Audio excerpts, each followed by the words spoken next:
The news broke overnight. It was brutal, you know, and it was in an area where you don't expect these sorts of things to happen. The principal injuries were to her head. There were signs of multiple blows from a heavy object. This is a sustained, violent assault. Such a quiet, beautiful village. The fact that there was a murderer on the loose was really scary for people. 4,500 occupants of local homes in the area were questioned. She was well known, well liked, well loved. Very difficult to imagine anyone would target her.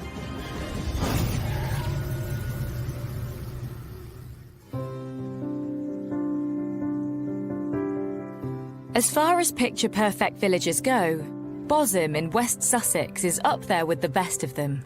Bosham is a really picturesque, beautiful village. A lot of people from London have their second houses down here, so there's a lot of money down here as well.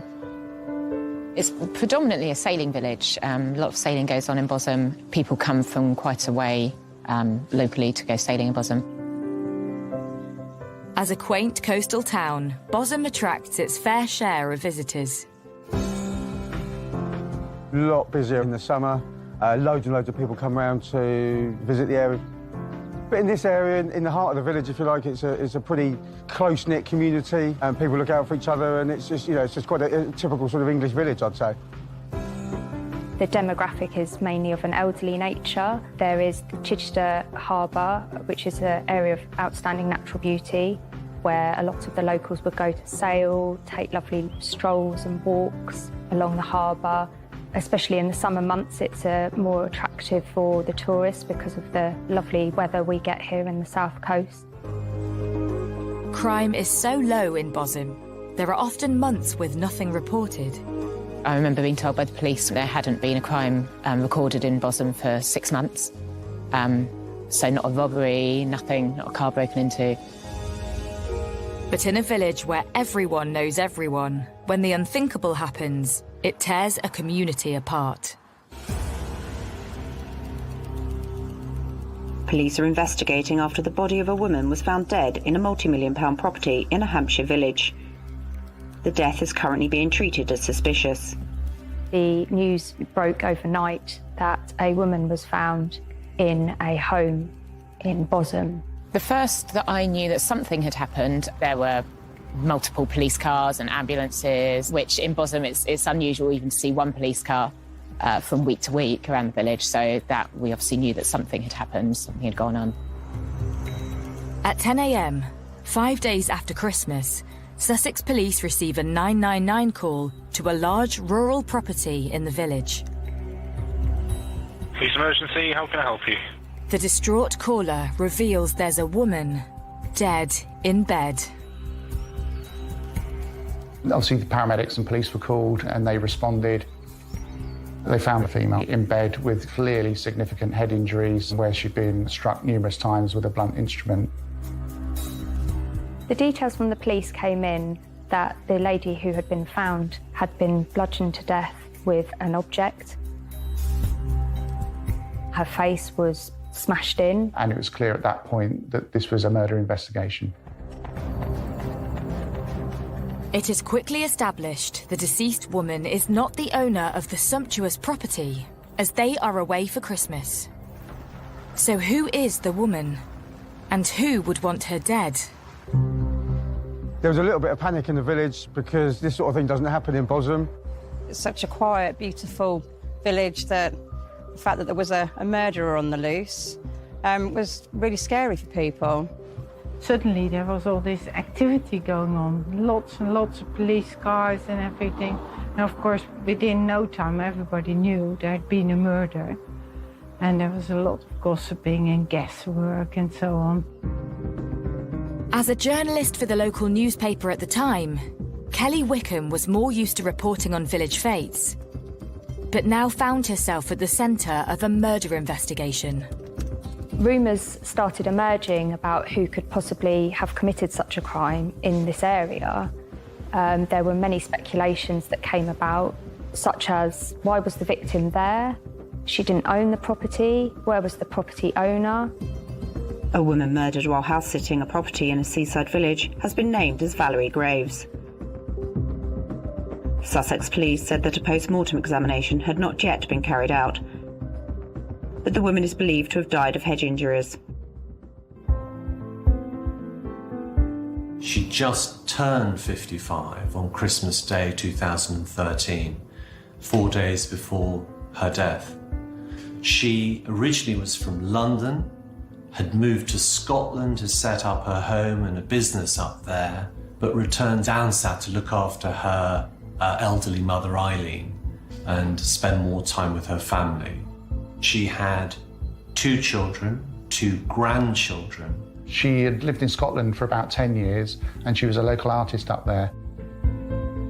Police soon established that Valerie was looking after the house over the festive period with her mum, her sister and her sister's partner. Things I would be considering en route to that particular crime scene would be who did find Valerie and under what circumstances? Who was the last person to see Valerie alive? Was there any sign of any struggle, any sign of any forced entry? If there's no sign of forced entry, then you may start thinking, well, was the premises insecure or is this something that's occurred inside the family home? So was there a dispute that had taken place? So until you've kind of spoken to the family, you can't rule them out, but you can't rule them in as well. With the identity of their victim now known, police need to establish who would want her dead. Investigators immediately look at the hours leading up to the discovery of her body. The night of the 29th of December was rather like any other. Normal watching of television. In fact, it was 10 p.m. that Mrs. Graves took her iPad and a book to bed. She was the first to go to bed. She was staying on the ground floor at the back of the house. We understand in the morning her sister woke up with her partner. Her partner decided to go down to the farm shop to get some breakfast goods.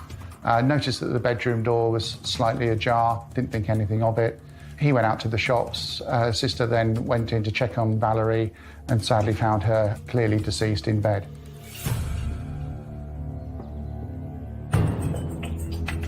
There were many rumours circulating about why did nobody hear her scream?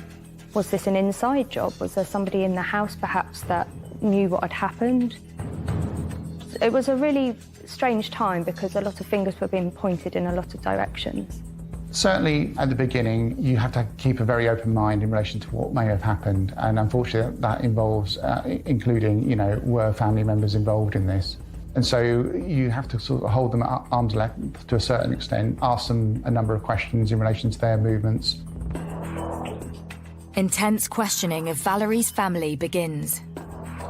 I do remember conversations about the fact that the family hadn't heard anything upstairs and she was downstairs, and a lot of people were like, well, how did they not hear anything? Was it something to do with the family? Was there more to it than that? It was, obviously people were speculating. Initial reports into her death reveal a brutal attack. The injuries to Mrs. Graves were akin to a high-speed head-on collision. So how could no one in the house have heard anything? You have that gut feeling. You sense when you're speaking to people, looking at them in the eye, as to whether or not you think they are involved. And obviously, it'll be a very traumatic scene for the family there, and very unlikely that you're going to get crocodile tears under those circumstances. And again, you want to know what sort of relationship the family have with Valerie and why would they want to do that. So I think, whilst you can't rule them out straight away, you get a quick sense of whether or not they're involved. Speculation and theories about the motive escalate. But as the family is ruled out, suspicion falls on the local villagers. There was always a slight fear in the back of your mind that it could be someone that you knew in the village and that they might still be on the loose. The feeling everywhere seemed to be that of panic, worry, apprehension. Nobody could quite believe that somebody could be murdered, especially while sleeping in their own bed over the Christmas period. People just felt unsafe, really. Would this person attack again? Who was next?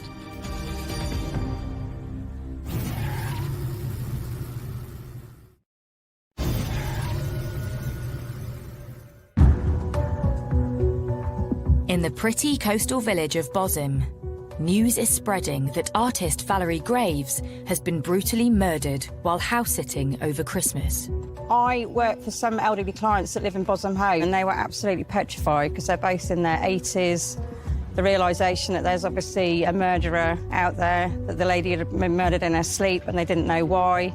When the details did come out and you realise the sort of the gravity and the viciousness of the attack, it was quite worrying at the time. For a few months, everyone was sort of watching themselves and or looking over their shoulders a little bit, thinking, could it be him, could it be her? With a murder investigation underway, police need to consider who would want to harm Valerie. Due to tides and flooding in the village at that time of year, police believe it's unlikely to have been an opportunist burglar. Meaning one thing, the killer has to be local. The weather was particularly miserable, lots of local floods going on, and it's not the sort of area that passing traffic would go through. You have to sort of go out of your way to get into Bosom. And so I would imagine over that period, it was almost a kind of a lockdown in that area where the locals would just stay there and no one would come to visit unless it was to visit family and friends. The area was pretty flooded. Not many visitors would have come to the area at this time of the year. It's Christmas. People would be spending time with their families together. And there was no real need for visitors, so the speculation was it must have been somebody local. With the community the centre of a major investigation, everyone is a suspect. The police came knocking on everybody's doors, and literally everybody. I mean, they came with the two, and they would interview each member of the family separately. Police have several avenues in which to explore. You'd also want to know who else has access to that address. So we know that the occupiers are away on holiday. A few phone calls could easily establish where they are and whether they had opportunity to get back to the address. But you're also thinking, well, who would do this and why would they do this? You know, Valerie was 55 years of age, she was in bed, she posed no threat to anyone. And so why would somebody do this? And you then start thinking about who lives in the area that could possibly have the motive to do this. Having ruled out Valerie's family and the owners of the house, who were abroad, Valerie's body is taken for a post-mortem examination. Could this lead provide clues as to the cause of death and the sort of person who would commit such an atrocious crime? The thing that all post-mortems are looking for is a medical cause of death. Physically, why is this person dead? But the forensic post-mortem also looks at, in more detail, the injuries present, patterns of injury, what the likely implement that may have caused them was, when they may have occurred, and really trying to get a much more clear narrative of the events surrounding this person's death. The expertise is in what sort of weapon was it, how much force was used, have they defended themselves. The principal injuries were to her head. I'm looking at the pathology report now. There was extreme complexity to the wounds, signs of multiple blows from a heavy object, impossible for the pathologist to determine just how many blows. It's a physical effort to strike someone multiple times with sufficient force to damage them. It is not an easy task, and it is not something that can be achieved in a second or two. This is a sustained, violent assault. The injuries that not only cause laceration of the skin, but also complete disruption of the central facial skeleton of the jaw, together with depressed fractures of the skull, with extending fractures to the base of the skull. And there was a patterned injury to the left side of the forehead, showing a semicircle, which, in the pathologist's opinion, would be consistent with the application of force from the round end of a hammer. If somebody has died as a result of multiple blows with a hammer to the head, it will be clear from the size and shape of the injuries that that is what occurred. The normal head of the hammer is going to leave round to oval lacerations and abrasions when it strikes the body. Having discovered Valerie was battered to death with a hammer, tragically the post-mortem reveals how she tried to fight off her attacker. There's a level of defensive injuries sustained to Mrs. Graves. Her left hand that she must have raised above her head to shield her head from the blows revealed extensive bruising to the back of her hand, together with fractures of 2 of the bones of that hand. Police still cannot believe no one in the house heard the attack, but now they have a new focus. Could the hammer reveal clues as to the perpetrator? And does the killer still have it? You then have a cursory search around the premises to make sure that the weapon hasn't been left by the offender, because that could yield some forensic opportunities. And then you work your way into the grounds of the premises and bring in sufficient officers to conduct that search, which will include lifting up drains, looking at people's bins, going through people's gardens, and then just increasing out from the crime scene itself in case the offender has taken the weapon with them and then discarded it en route back to wherever they come from. With the pressure on to find a hammer-wielding killer, local tradespeople are under the spotlight. When I got interviewed by the police, it's because I was working for my elderly clients, so they'd obviously lived in the area, and I worked for them, so they were interviewing everybody that was in the local vicinity. So, you know, they wanted to know exactly what make of hammer that I had in the van, and yeah, it was quite worrying. And it isn't long before their hunch pays off, and police make an announcement. A man has been arrested on suspicion of the murder of an artist who was found dead at a property she was house-sitting over the Christmas period.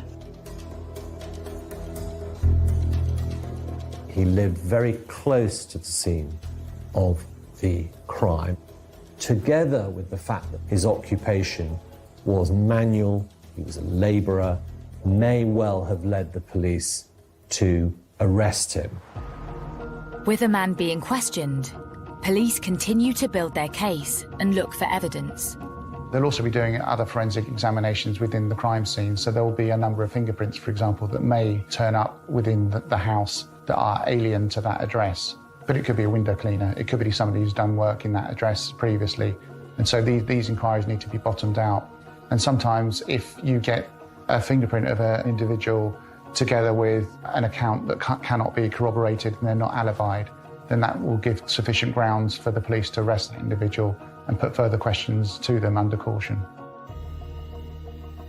The arrested man is interviewed extensively by police. Despite the fact he spent some time in police custody, he was fully exonerated.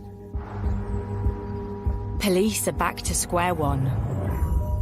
But then a discovery is made. A weapon was found about 600 metres away from the home. It was that of a red claw hammer. The finding of the hammer was absolutely crucial. It had the blood of Mrs. Graves on it, and therefore was the murder weapon. And the hammer itself had been exposed to the elements for a couple of days, which means the opportunity to yield forensic evidence is reducing daily.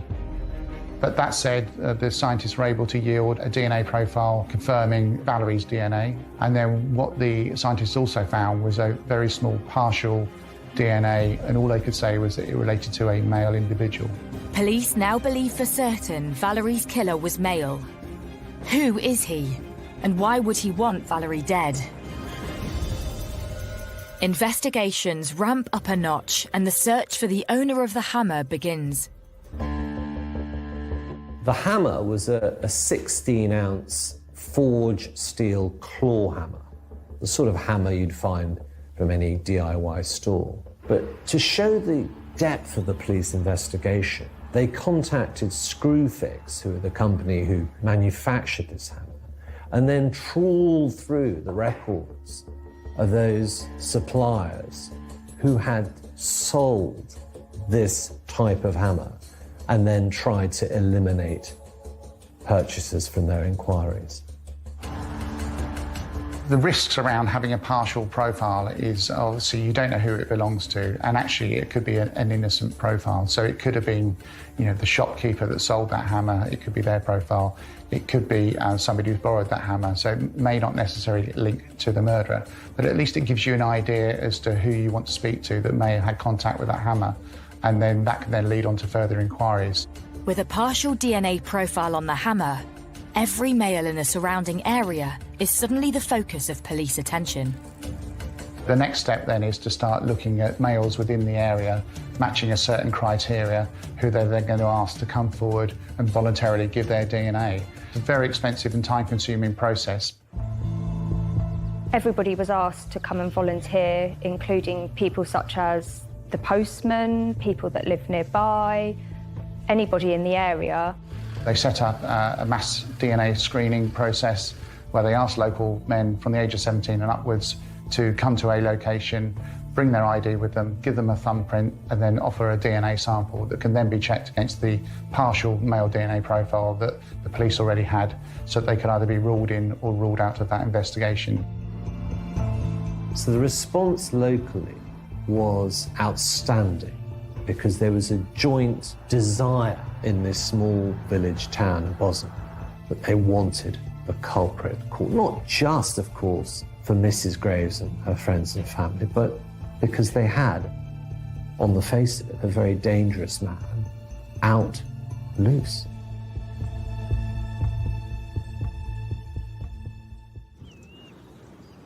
There was DNA testing stations set up around the village. Myself and a few friends, and there's loads of us, all went to, everyone that I know of went and got tested. I don't think anyone refused or didn't go. I think it was the sort of thing that actually, do you know what, if you haven't got anything to hide, then you've got no problem going and doing a DNA test. Months of DNA screening takes place in Bosham and the surrounding villages. So the police will do all they can to try and detect this crime. They need to do this for the family, but also to reassure the community that there isn't somebody dangerous still out and about. So they'll be undertaking all sorts of inquiries. The forensic searches alone will take, many weeks, if not months. And then with those samples will take many more months to then try and establish whether any DNA can be taken from those samples.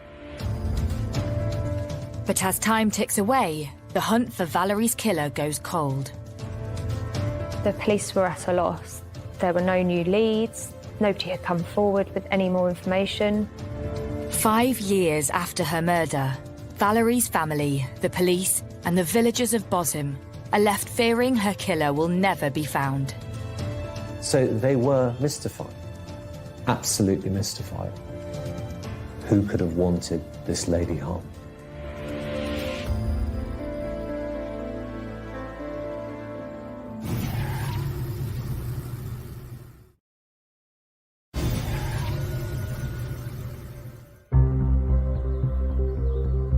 It's 5 years since the murder of Valerie Graves in the quaint coastal resort of Bosham in West Sussex, and police are no nearer to a suspect or a motive. At first, we thought there might be a quick outcome to solving the crime because it's quite a heinous crime, but there was nothing at all for weeks and then months and then ultimately years. Having found a partial DNA profile of a male on a hammer believed to be the murder weapon, police have spread their net around the surrounding villages in the hunt for a suspect. It led to thousands of hours of police work. 4,500 occupants of local homes in the area were questioned. 600 statements were taken. 3,059 males were eliminated by large-scale DNA screening.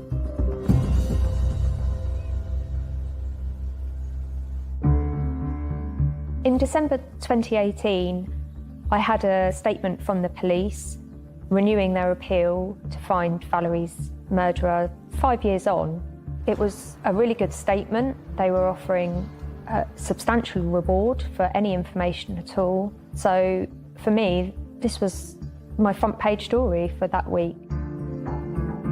It was Christmas, it was a quiet news week anyway, And this was a real heartfelt story that I felt people needed to read about, even at this time. It might just jog someone's memory, it might just nudge them to remembering something that perhaps they felt was insignificant, but that would help police lead to an arrest at last and help the family put this to bed at last. The police can't solve this on their own. They do need the assistance of the community, and quite often they will use the media to support them with that. Sadly, at times we have to offer a financial incentive for people to come forward, so it's not unusual for a reward to be put up for information that would lead to the arrest and prosecution of the offender. But you hope in cases like this that really do trouble the community that, you know, somebody, if they had information, they would come forward and they wouldn't be motivated by money.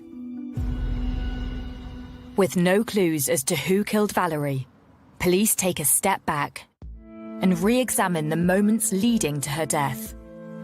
The attack had been so ferocious, so how had no one in the house heard a thing? So this was a large house. Her sister and her mother and her sister's partner were sleeping in bedrooms upstairs. Valerie was sleeping downstairs in a ground floor bedroom where there were patio doors that then led on to the back garden.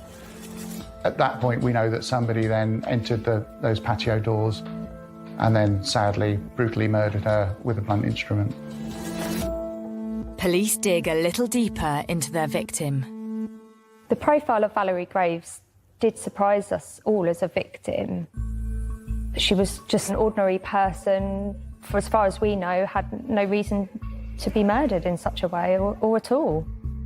Valerie had spent a few days looking after the sumptuous property off Smugglers Lane with her sister, sister's partner, and her mum. And December 29th, 2013 was a quiet night in. We know that Valerie and her family were in the house. They pretty much stayed in that evening to watch TV, as most families do. I think they were probably getting tired of the Christmas period. You know, Christmas had followed, birthday celebration had taken place, and it was a normal evening. So they'd all watched TV, and then by about 10 o'clock that evening, they all put themselves to bed.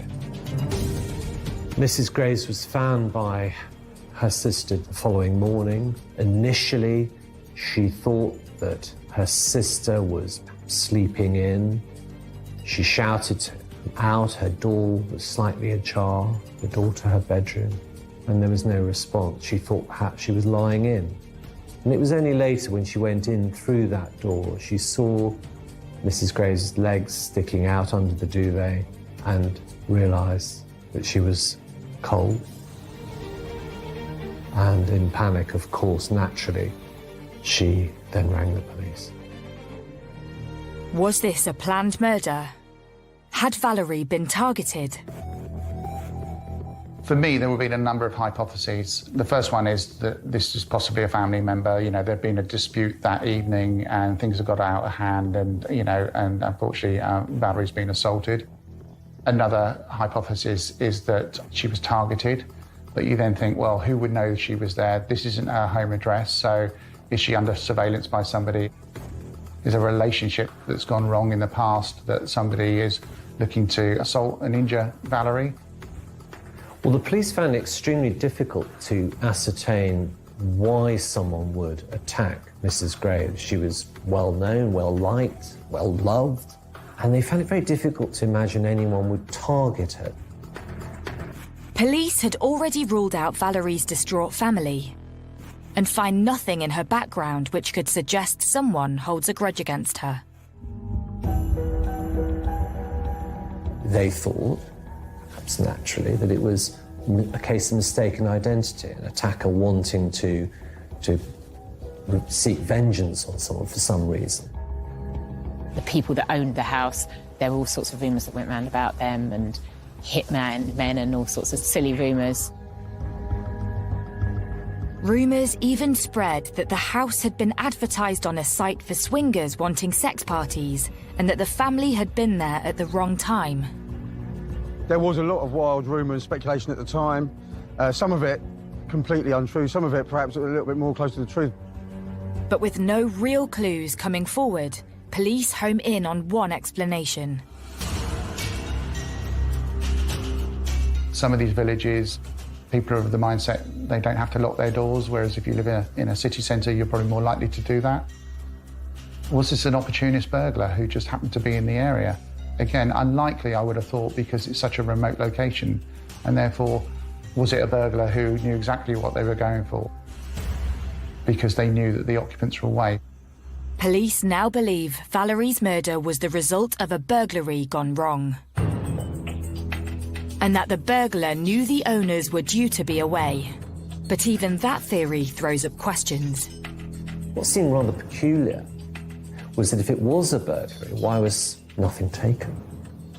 Seems rather a loss of effort and savagery, for want of a better word, to then leave empty-handed. So they were mystified, absolutely mystified. Having already tested thousands of locals for their DNA and come up blank, and despite offering a reward for information leading to an arrest, police are still no closer to a suspect. And then, everything changes. On the 10th of July 2019, Christian Sabu was arrested at his home address in Romania. He was asked whether he'd killed Valerie Graves. But who is Christian Sabu? And what would he know about such a brutal and bloody murder all those years ago?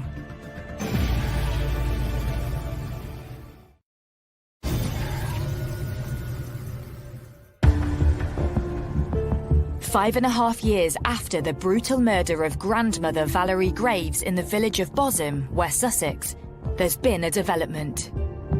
The police got in touch with us in July 2019 to let us know that an arrest had been made for Valerie's murder. This came as a huge shock to everybody. It seemed to come out of nowhere at all. Hearing the name Valerie Graves come up again in the news was quite a shock, and yeah, hearing that they'd made an arrest.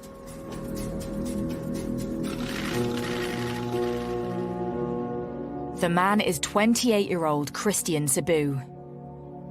But what had led to an arrest of a man in Romania so long after the murder?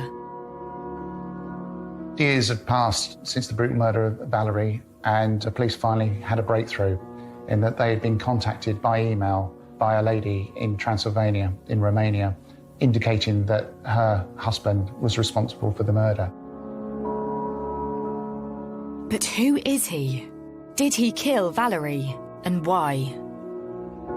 What the police have managed to establish is back in 2013, Christian Sabu had moved from Romania over to England and was living in a caravan on the A27 in West Sussex, very close to Bosham. Some suggestion he was looking for work, may have done a bit of scrap metal dealing, but also some local odd jobs as well in the area. Christian Sabu left the UK and went back to Romania. That is where he lived with his partner, had a child, lived a normal, as it turns out, law-abiding life. But 5 years later, Christian Sabu's partner and mother of his 2 children tips off police that her husband is the killer. When the police receive information like this, you have to be very cautious in the first instance. You have to question what the motive is for this female to come forward and say that Christian Sabu was responsible for the murder. I understand they were going through some matrimonial difficulties at that time. So, you know, was her motive to try and, you know, get him into trouble when perhaps he may have been an innocent person? His wife had seen on Google that he'd been searching about the murder. He'd been checking out the reporting of the Valerie Graves murder in Bosham back in 2013. And at that time, her and her husband were living just down the road on the A27 in West Sussex. And she recognised the hammer that he'd been looking at. And she confronted him and asked him, isn't this the hammer that you had in England? But reporting her suspicions to police is not enough to arrest Christian Sabu for murder. They need irrefutable proof to secure a European arrest warrant to bring him back to the UK. Focus turns back to the hammer found discarded near the crime scene. Could this now hold the key to solving the case? What the police did have was this partial male DNA profile, which could either implicate or eliminate Christian Sabu very, very easily if we had his DNA. But Christian Sabu appears to have lived a crime-free life. His DNA is not on the UK or European police database, so they turned to his partner for help. The police had to think long and hard as to how were they going to get a DNA sample from Christian Sabu without alerting him, because if we do alert him, then, without arresting him, he could disappear and then we may never catch him. And so what they asked for through the Romanian police and Christian Sabu's wife was to get DNA samples from his 2 children, which could then show a familial link to the partial DNA profile. And that's what they did. And the results changed the course of the now cold murder investigation. It came back as a likeliness that the partial DNA profile that they had found on the hammer was linked to Christian Sabu. And then, of course, under a European arrest warrant, to bring Mr. Sabu, to his credit, without any fuss, he didn't object, he cooperated fully, and he was then brought to England. I felt really sorry for his wife. Finding out this news must have been really horrific. This is someone that she's been married to for some time, she has children with. It must have been a real devastating blow to her. She must have feared for her own safety and for her children. I can't imagine what was going through her mind at the time. It must have been really horrible. And I imagine she was probably torn as well. This is the man that she's married to, that she no doubt loves. And she's probably in a really difficult situation. On 19th July 2019, Christian Sabu is extradited to the UK. The feeling in the village and the surrounding areas was just pure relief. People felt like, at last, this had been solved. Sabu appears at Brighton Magistrates Court, charged with the murder of Valerie Graves. Mr. Sabu presented as a thoroughly normal man. Uncomplicated. He was uncomplicated from the moment I met him. He was quiet.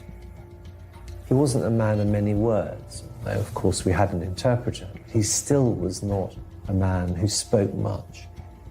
He was still, I thought, even with all the years, he was 22 at the time of the incident, 28 when I met him. He was still in shock. That was my belief about what had happened. He couldn't explain it to himself. And he was remorseful. The man standing before court is at odds with the description of such a brutal killing. He basically admitted the crime. He said that, he had little money, he was aware of the house, he knew that there were valuables inside that house, and more importantly, he knew that the owners were away over the Christmas period. So when he broke in, he was surprised to see Valerie, who confronted him. He had the hammer in his possession, and sadly, he then beat her with that hammer.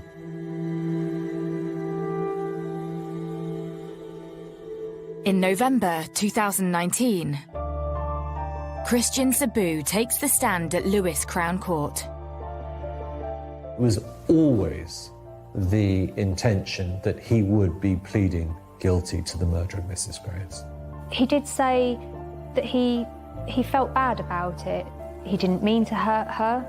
He told the court how he had something to drink, cycled to the property in the belief that the property was empty. He'd gone there to burgle the place, effectively, and he was shocked to find Valerie there. He said that he panicked, and that's when the attack took place. He said that he'd never meant to hurt her. What remains perhaps a mystery to this day is why Mr. Sabu, on realising that there was someone in that room and in the house simply didn't turn and leave. But he did strike her several times with extreme force. And I think only he will know what was going through his mind, but clearly full of panic. Alcohol, panic, stupidity. Summing up the case, the judge accepted that Sabu had not intended to kill and sentenced him to 24 years in prison. The judge on sentencing Christian Sabu said this: Mrs. Graves' head injuries were so severe that her maximum survival time would have been less than an hour. This was a sustained attack, and the terror and trauma for her in the final few minutes of her life is unimaginable. You had gone to those premises intending to burgle them, to steal from a safe you believed contained a lot of money. You took with you the hammer. You say you had been told the owners were away and therefore were unaware that Valerie, her mum, her sister and her sister's partner would all be in the house. It appears you entered the house via the patio doors in the room in which Mrs. Graves was sleeping.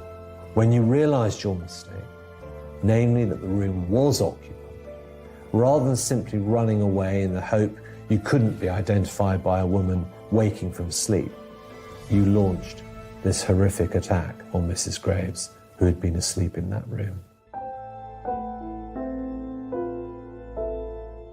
It was your dishonesty and greed that took you to the house.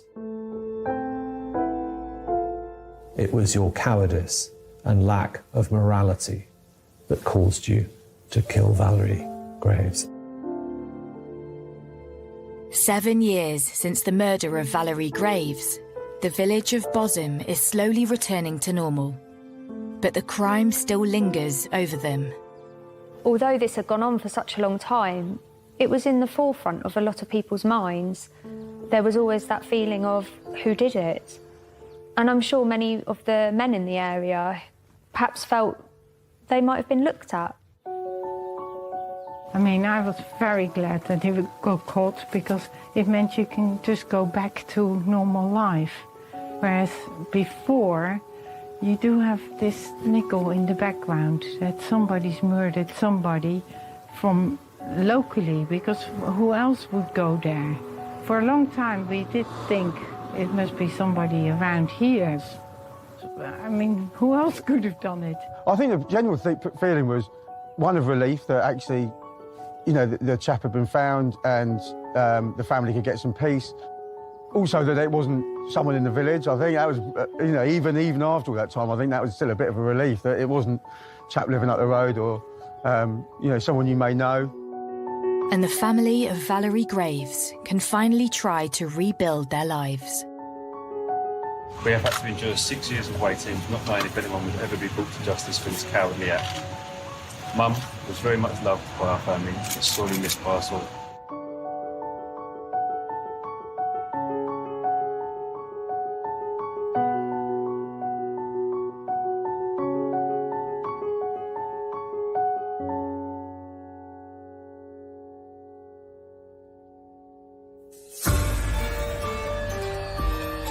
With as much drama in their personal lives as in their jobs, the FBI team have their work cut out. Join them Tuesday at 9, new to Sky Mix.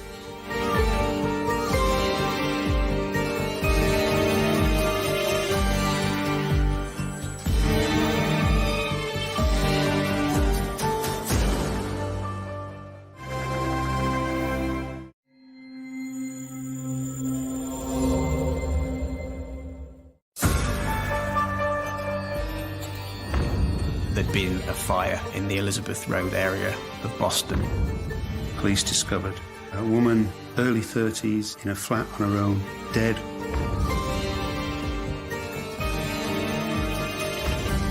It was clearly a very violent, cold-blooded killing.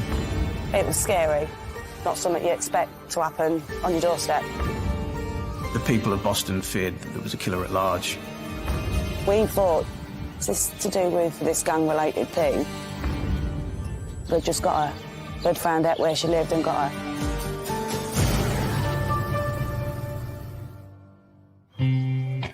In the heart of the Lincolnshire countryside is the thriving market town of Boston. Boston's a town that's steeped in history. At one stage, it was the second largest port in the UK to Liverpool. You've got such things as the Guildwood Hall. We got a nice Boston stamp. It's a big church, which is very beautiful architecture. You can see from anywhere. If you get lost, just to look for a Boston stamp. Because it's rural, you've got plenty of nice open spaces. And then you've got a town with local people in it, local trades. It was a small village and now it's a town. And they're very lovely people, very laid back. They have a very Bostonian humour about them. Anybody that comes past, it's always good morning. It's not like city life where you just ignore each other. No, we'll be sat on the doorstep having a cup of tea. An old woman or someone comes past, you're like, you all right, good morning? Yeah, you don't know him from Adam, but you just say good morning. Yeah. With its surrounding farmland, Boston has long been a draw for those looking for work. Boston is essentially the vegetable breadbasket of the United Kingdom. About a third of the fresh fruit and vegetable comes from that area in the whole of the UK. Farmers need, packhouses need X amount of casual labour. Boston doesn't hold that amount of casual labour, so that labour has to come in from elsewhere. And that's always been the case all the way back. In recent years, the town has been transformed by the arrival of workers from across Europe. Boston's changed incredibly over the last 20 years with the migration from the European Union. It's had the highest amount of migration for anywhere in the country. The first wave came from Portugal, but gradually as more Eastern European countries came into the EU, it was predominantly Baltic states, Lithuania, Latvia, and then Poland, and latterly Bulgaria and Romania. Many European people here. There's lots of factory and field work jobs around. Many cabbages. That's where you got sprouts for Christmas. So we are not that bad. 33-year-old Marina Urte moved to Boston in 2007 to start a new life for herself. Marina came from Latvia. She found work at a fruit packaging plant, and I think she was fairly popular there and well-liked. She was more crazier than me. No, she was a lovely girl. She was beautiful, quite popular. When she started her work, she'd been offered higher position than other people. She was like a leader. She was known as being quite frank and quite honest, but also a hard worker. She wants jobs done right. She would tell you where to go, what to do and how to do. And if obviously somebody was doing something wrong, she wouldn't be quiet. Quite perfectionist. We were working together in the same factories and we would go out partying sometimes, but I would say most of our time we would spend at the job. Me and Marina, we were similar in terms of career progression and temperament and wanting to improve, earn more money and create more comfortable life for us.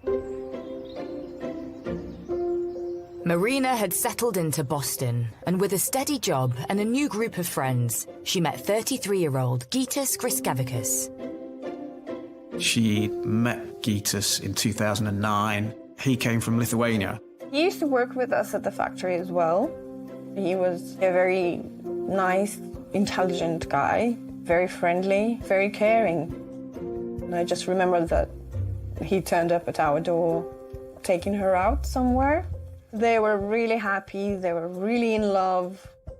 And they married quite quickly, I think, in 2010. They have a nice wedding, and she have a nice dress, and it was like a fairy tale, like a big love story. They loved each other, and they was really in love and happy. He was flying, and he had all the sparks in his eyes, and Marina, so yeah, they were in love. And it wasn't long before Marina and Gytis decided to start a family together. In November 2010, Marina gave birth to their baby daughter. She was very good mommy. She adored her a little girl. She was always calling her little princess, always. Gitas, likewise, was also a good husband and a good dad. They were a normal, happy family. Sadly, the relationship between Marina and Gitas didn't last. But they both agreed to raise their daughter together whilst living separately. And as Marina continued to impress at her job, she began to think big for her future. She was always taking care of flowers, and she always dreamed to have some little shop with many different kinds, and she would sell them for special occasions like weddings or big birthdays. But in the summer of 2016, everything changes when one of Marina's neighbours calls an emergency engineer, believing there's been a gas leak.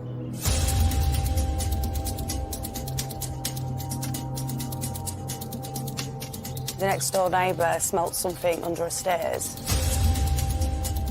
But when the engineer arrives, he suspects the smell is coming from Marina's flat and looks through her letterbox.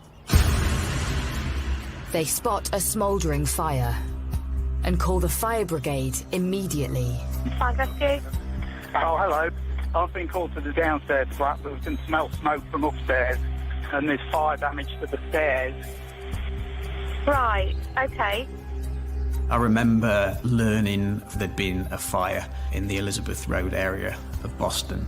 I don't think there was any obvious sign of a fire from outside, but certainly the neighbours were aware that it had been a fire. The lady from downstairs thinks there'll be somebody inside upstairs, but we can't get up the stairs because they're too damaged. Okay, we have got fire crews on the way to it, okay. Firefighters force their way into the flat and put out the smouldering fire, whilst checking if anyone is home. At first it appears empty, but as the crew enter the bathroom, they make a shocking discovery. They find a woman, early 30s, in a flat on her own, dead, obviously by strange circumstances, in a bath, no water in the bath, covered in soot, with a hose on top of her. You know, you think, good gracious, you know, how on earth has this happened? Police are immediately called to the scene. I want to know what the cause of death is roughly at that stage. So is it a homicide? Is it suspicious? I mean, just because a body's been found in the bath doesn't necessarily mean it's suspicious. It could have been an accidental fire or something like that.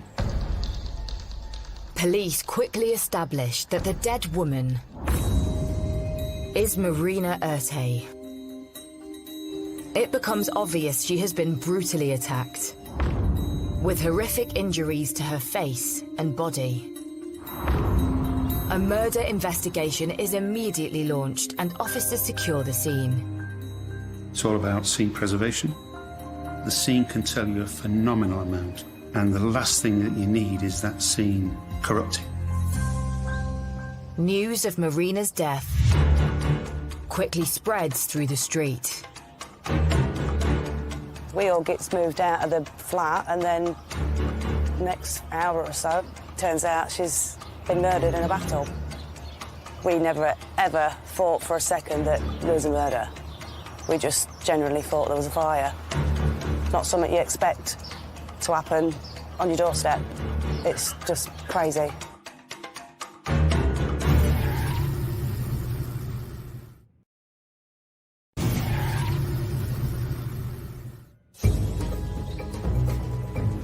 In the quaint market town of Boston, Lincolnshire, the usual tranquility has been disturbed by the sirens of fire engines, and neighbours on Elizabeth Road are stunned to learn that not only was the fire set deliberately, but that 33-year-old Marina Urte has been brutally murdered.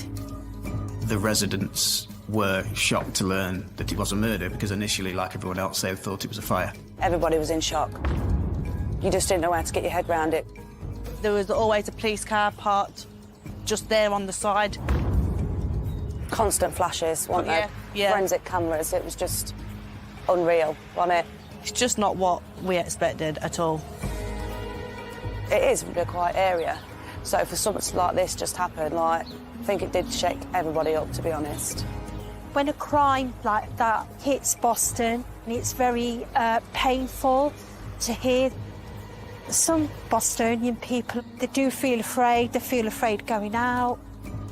It just brings this grey shadow over your community.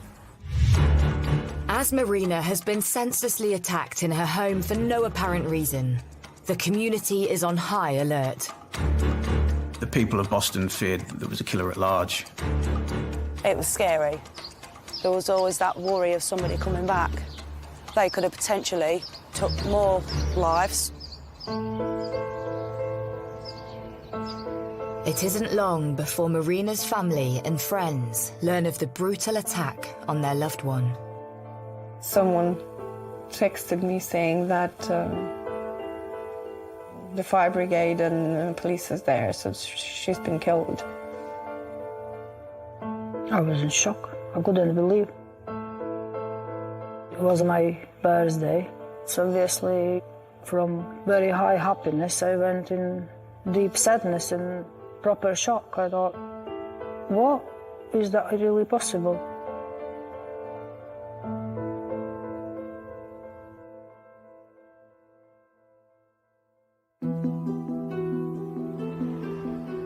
With a murder investigation underway, police need to establish a timeline of Marina's last known movements.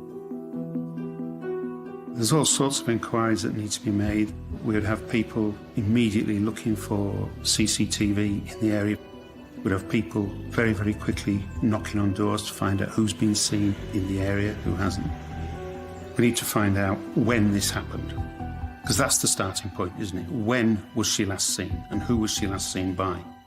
Also, where she worked, who she would normally work with, when should she have been in at work last? Officers speak to Marina's colleagues at the fruit packing factory where she worked and narrow the time frame on her last known movements. Police discovered Marina hadn't turned in for work 5 o'clock that morning. So clearly, whatever had happened before that time. And that's absolutely key part of the investigation.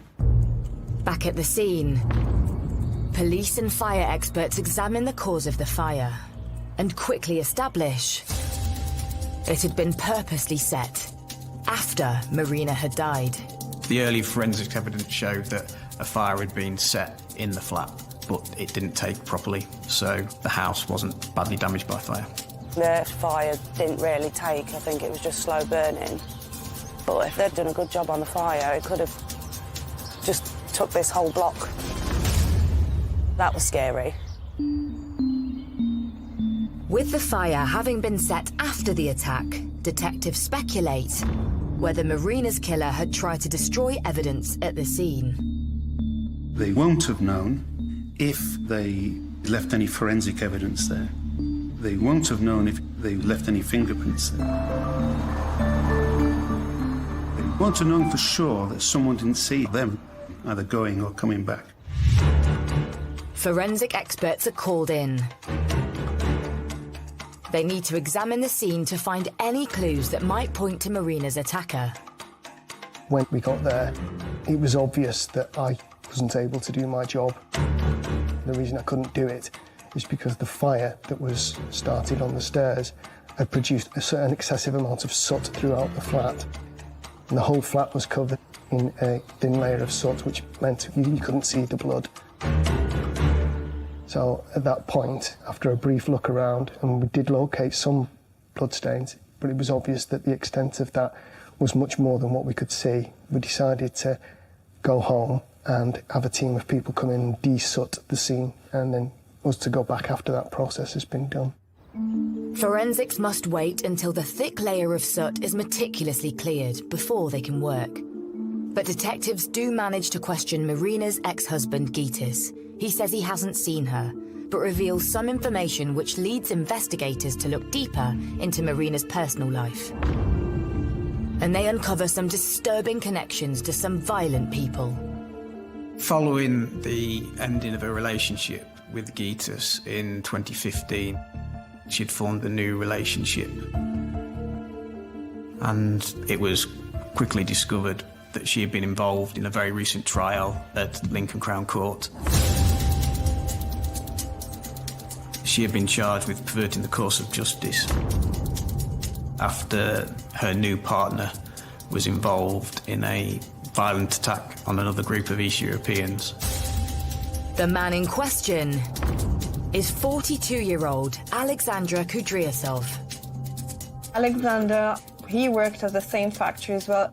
Alexander was involved in what's it called, criminal activity and deviant behaviors and everything. He's got quite a rough background. Police found out that her new boyfriend had recently been sent to prison for 18 years for grievous bodily harm, dreadful attacking involving knives, and Marina herself had been acquitted for conspiracy to pervert the course of justice in providing him with an alibi, only a matter of days before her body was found. Clearly, it was an obvious line of inquiry that her death might be something to do with those circumstances. Police want to know, was Marina's involvement in a gang dispute anything to do with her death? Could this have been a revenge attack? One theory that the police would have been exploring is that maybe one members of the group that were the victims would exact revenge on Marina's partner, and the fact that he had been convicted and was now out of the way meant that, of course, there was no one to protect Marina at the time. Police explore the possibility Marina had become mixed up with a bad crowd through her relationship with Alexander. The theory of a revenge attack takes hold, and the safety of Marina's friends and family becomes a police priority. The fact that a group of East European men have been very, very badly injured by another group of East European men, obviously down in Boston, there would have been tensions between the various people involved, the various families. Clearly, one of the concerns for the police initially was the welfare of the child, and any other family members as well. As police make sure Marina's loved ones are kept safe, post-mortem results arrive which offer clues to her attacker. Marina had suffered traumatic brain injury, and she had fractured eye sockets and other injuries. We know that it wasn't a knife used. It could have been done with fists, kicking, or a blunt instrument.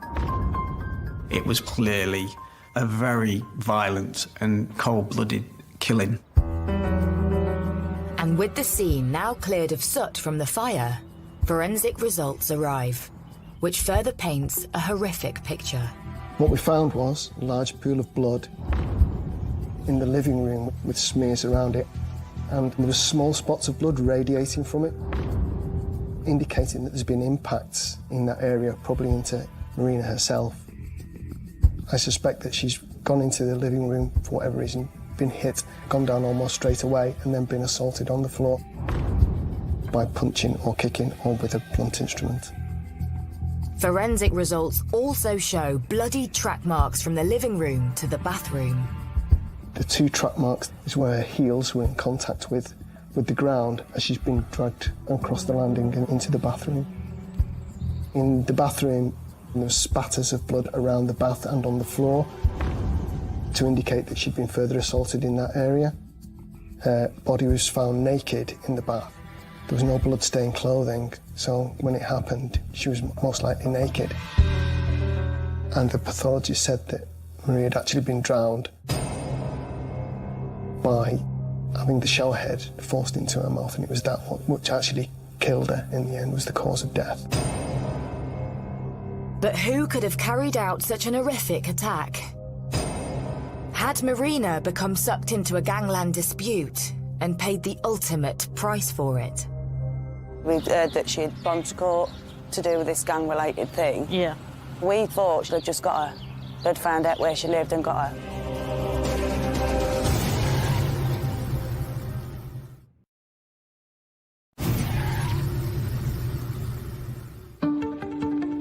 In the Lincolnshire town of Boston, police are investigating the murder of 33-year-old Marina Urte, who was found in her own home, beaten and drowned in the bath.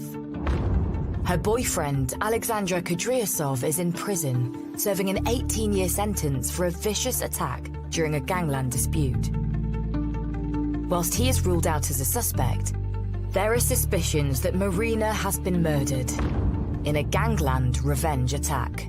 After it happened, we used to see this really spruced up black car coming past. We kept thinking, oh, is this to do with, like, this gang-related thing? That's pretty much everybody's first thoughts, wasn't it? But police are keeping an open mind. It's the age-old adage, ABC of investigating. Accept nothing, believe no one, and check absolutely everything. If it was anything to do with the grievous bodily harm trial and Marina being acquitted of conspiracy and almost a revenge attack by perhaps those people that had been the victims in the first place, one would expect it to be almost tit for tat. Revenge is usually about, I'm going to give you what you gave to me.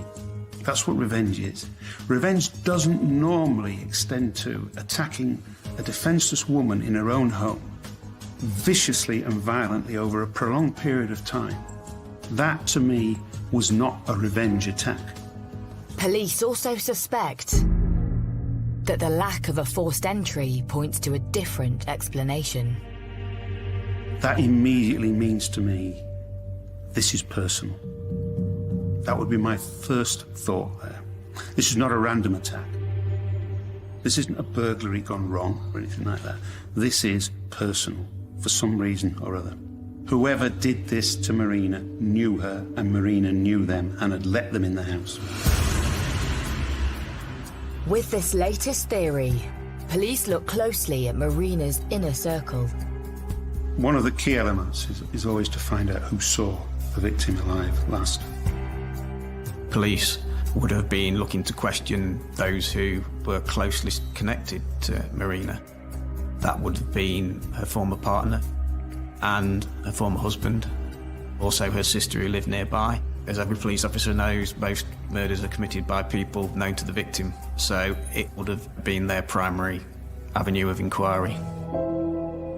As Marina and her ex-husband Gytis had shared custody of their daughter, police question him about the last time he saw her. Under questioning, Gytis did disclose his movements on the night and day before the murder.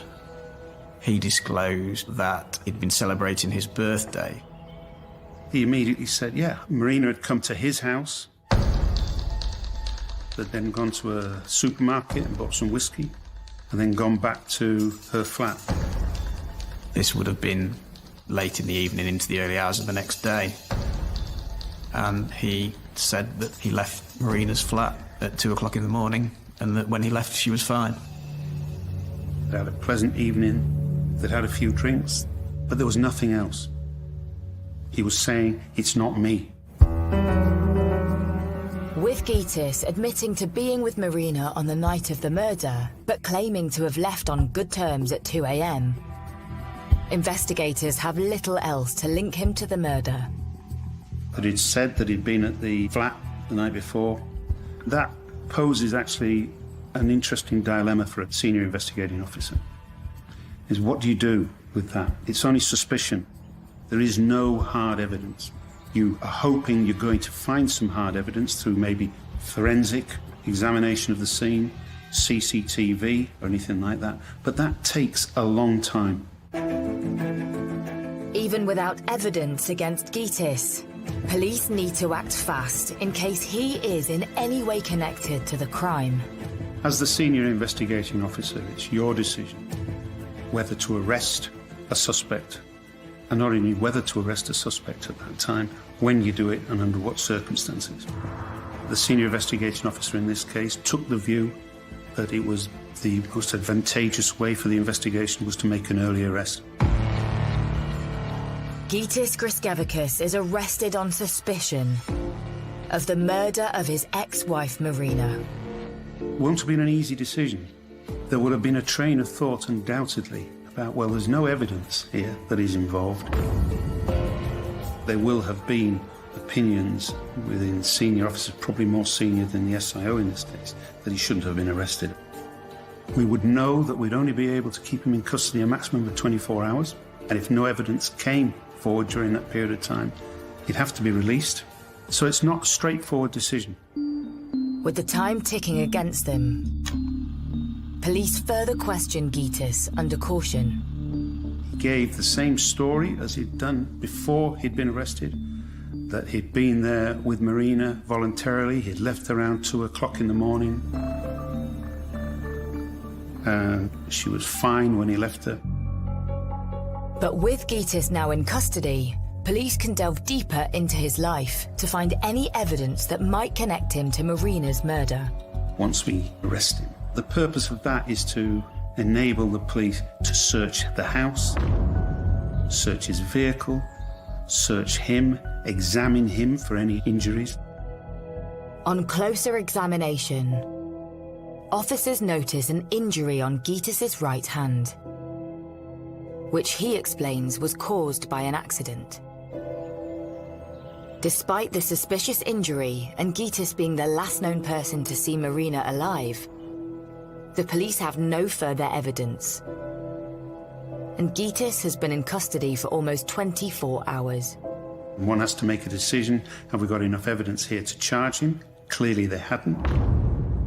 Gitis is released on bail. The news obviously left question marks for people in the area. Was this the man? Had they caught the killer? Or was the perpetrator still at large? Police now move their focus away from Gitis and cast the net wider. They trawl through hours of CCTV across the local area in hopes to find anything that might lead them to Marina's killer. They would have trawled hundreds of hours of CCTV. CCTV examination is an art form. It isn't just a straightforward process. It can take weeks and weeks and weeks to do it methodically. Some of the bigger police forces these days have dedicated teams whose sole job it is to do that. And after hours of examination, police find footage from the early hours of the 20th of May, the day Marina was thought to have been murdered. And it places Gitis back in the frame. They managed to find him on CCTV. The footage shows Gitis running towards Marina's house at 9:30 p.m. rather than he had claimed, heading there with Marina after a party at his. Then, 2 hours later at 11:30 p.m, Marina and Gitis are seen together at a nearby supermarket. And then, crucially, he is caught on camera returning to his house much later than 2 a.m, the time he told police. So he had not left Marina's home at 2 o'clock in the morning and gone straight home. He was seen around 7:30 in the morning, and I believe he got back to his own premises around about 8 o'clock in the morning. So straight away they know he wasn't where he said he was, when he said he was there. The story he gave from the outset was a pack of lies. The CCTV footage disproves Gitis' story and places him near to the scene on the morning of the murder. But the police still need more evidence to strengthen their case. The police would then start thinking, well, how can we bolster this circumstantial evidence? The police then begin to find other pieces of evidence that link him to the murder. A pair of his shorts were found in his washing machine, which he was seen to be wearing on CCTV. And lo and behold, no blood was found on the shorts or anything like that. But the police would then say, well, where's the hoodie that he was wearing? Where's the T-shirt that he was wearing? Where's his footwear? Where are his socks? None of which was ever found. The fact that he couldn't account for that, again, just adds to the circumstantial evidence. Gitis' phone is seized and searched, which raises further suspicion. They found he had inadvertently wiped all the data off his phone. The police believe Gitis deliberately wiped his phone to hide incriminating messages. But with the only evidence being circumstantial, and forensic results from the scene showing no strong link to Gitas being the killer, will it be enough to charge him for murder? Or will the theory of a gang-related revenge attack for the crimes of her boyfriend hold the truth to the killing?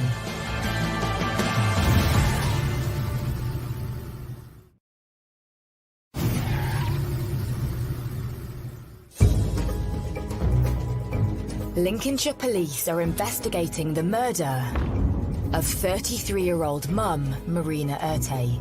And although they have circumstantial evidence that links her ex-husband Gitas Griskevikas to the crime, they are lacking forensic evidence.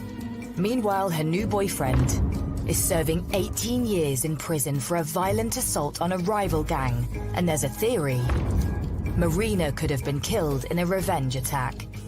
Then the police make an announcement.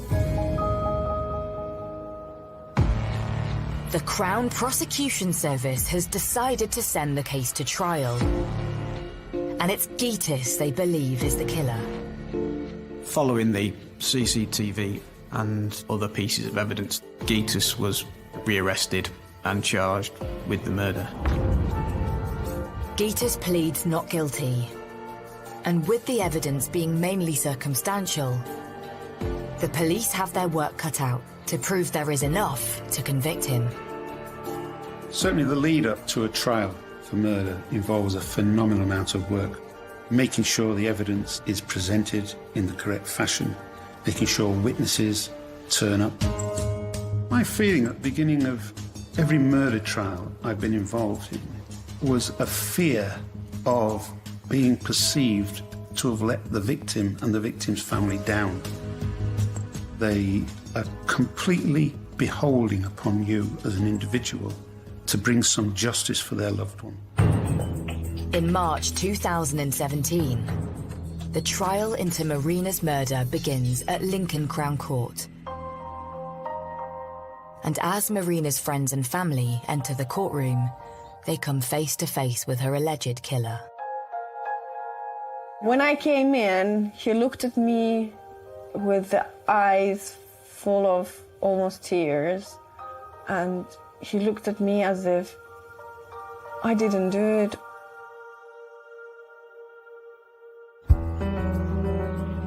As the trial begins, Marina's close friends reveal to the court details of her relationship with Gitas. I remember she came to me when she was already heavily pregnant, and she was complaining that she's put on so much weight and Gitas is not happy anymore because she's not in the same shape as before. So I did notice that something was off. Why would you judge your wife for being a bit overweight when she's carrying your child? And as time went by, the relationship continued to break down. Then Gitas stopped investing into the family, doing anything around the house. And she would work and she would take all overtimes. So sometimes she would go weeks without a day off. And she would mention to him, maybe you should work more, or maybe you should at least wash the dishes. Then he would turn it back on her and humiliate her in terms of the weight or how she looks. Marina then began to consider a life away from her husband. She said to me that she wants a real man who'd take care of her and she would feel loved and cared for.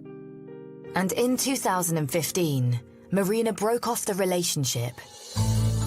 And it wasn't long before she met her new partner, Alexander.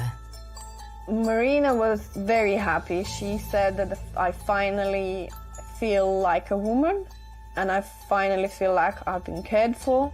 He gave me a perfume, and she said that over all these years with Gitas, he never gave her anything like that. She felt so much appreciated. And friends revealed to the court that Gitas did not take Marina's new relationship well. Griskevikas was still besotted with Marina. They'd split acrimoniously, but he still harboured a desire to get back with her. And he hated the fact that she was now with someone else. He was described as being very jealous about the new boyfriend. I met with him a few times on the street, and he said, how could she leave him? Because he's so good in bed. So he was not even thinking about the quality of life. He was raging about if his size is larger than his, how could she swap me for someone else? But when Marina was arrested for perverting the course of justice, Gytis decides to use their daughter as leverage to get her back.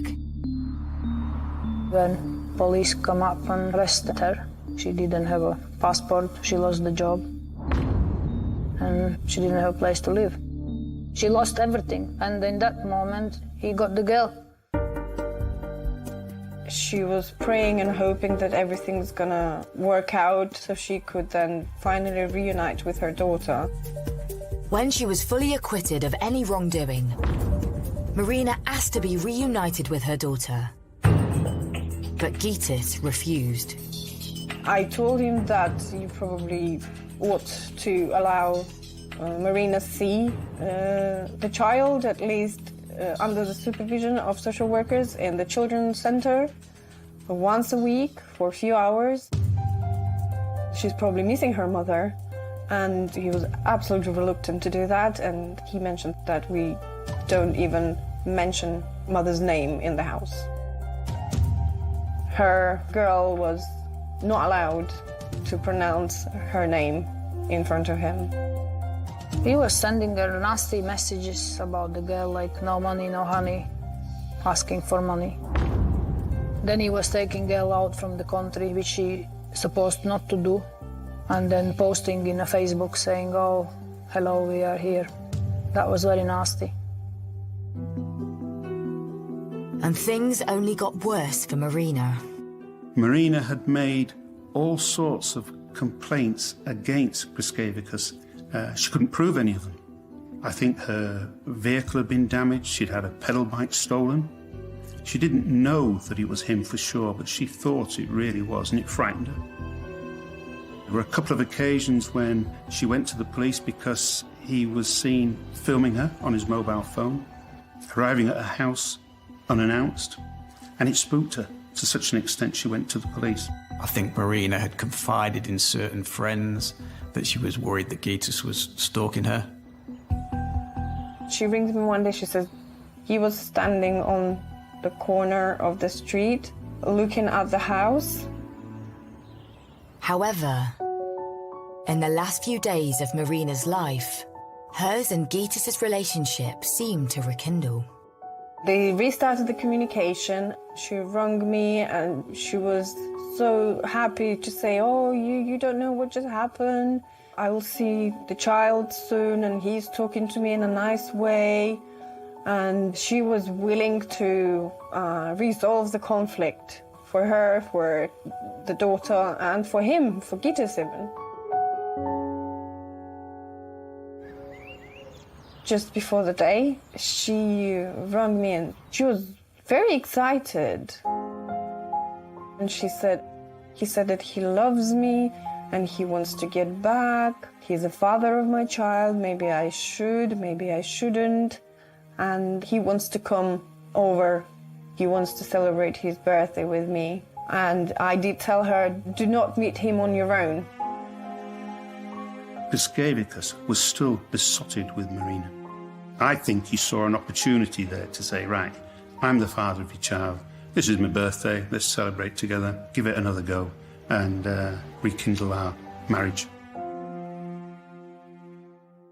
Back in the courtroom, it appears with only circumstantial evidence, Gytis could still walk free. But then a new witness takes to the stand and flips the case on its head. This individual contacted the police and said, this guy admitted to me what he'd done. He admitted to me that he'd murdered Marina, and then he admitted that he'd set fire to the premises. And I'm prepared to give evidence to that effect. After a grueling 2-week trial at Lincoln Crown Court, the jury returns its verdict. Gytis Griskevicius is found guilty of Marina Urte's murder. He is sentenced to life with a minimum of 23 years in prison. The guy came and gave his evidence, and obviously the jury took it on board, and ultimately, with that and with all the circumstantial evidence, unanimously convicted him of murder. He's got to spend 23 years in jail before he even becomes eligible for parole. That's a long time by anyone's book. But you know, he committed one of the most horrific crimes you could imagine. On a defenceless mother of his own child, my view is that he deserves every one of those 23 years. But why did Gytis decide to kill Marina? On that fateful night on the 20th of May 2016. I think it was about the fact that she was shunning his advances.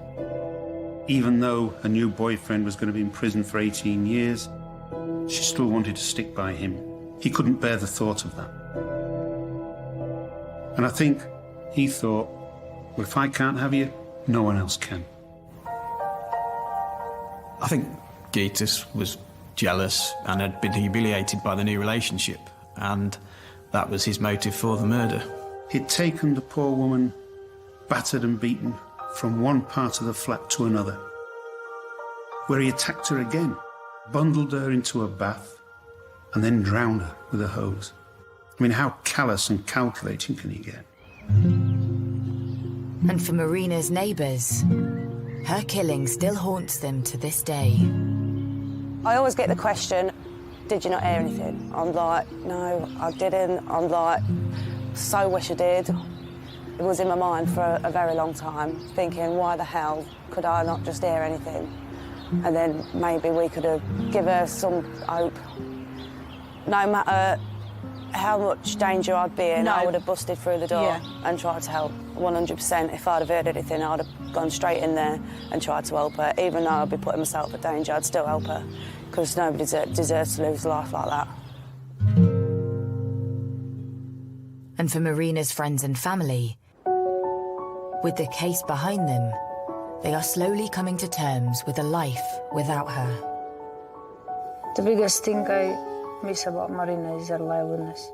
She was very, very positive girl, full with ideas, full with life. I miss everything about her because I don't have anyone similar to her. She was a very good friend, and in my difficult situations, when I'm so upset and I'm so down, I know that she would be the person to turn to. She would just tell me, everything's gonna be all right. Don't worry about anything. Everything's gonna be perfect. And she had so much power in these words that I would straight away feel better. Yeah.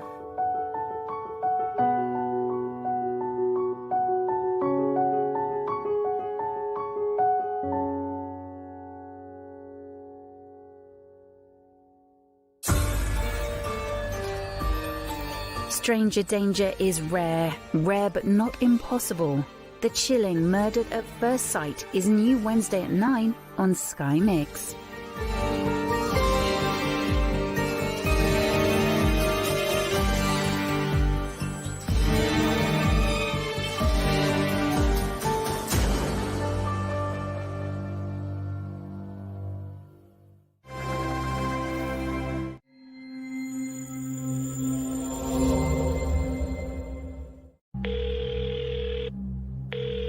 Is it the building that's on fire? It is, yeah. It is, okay then. I got out. I managed to get them. Right then. It's okay. Is everybody out of the building? No, there's still my partner in. Right, is he able to get out of the building? No, because there's fires near the door. When the call came in, it seemed an unlikely town and an unlikely venue for this sort of thing to happen.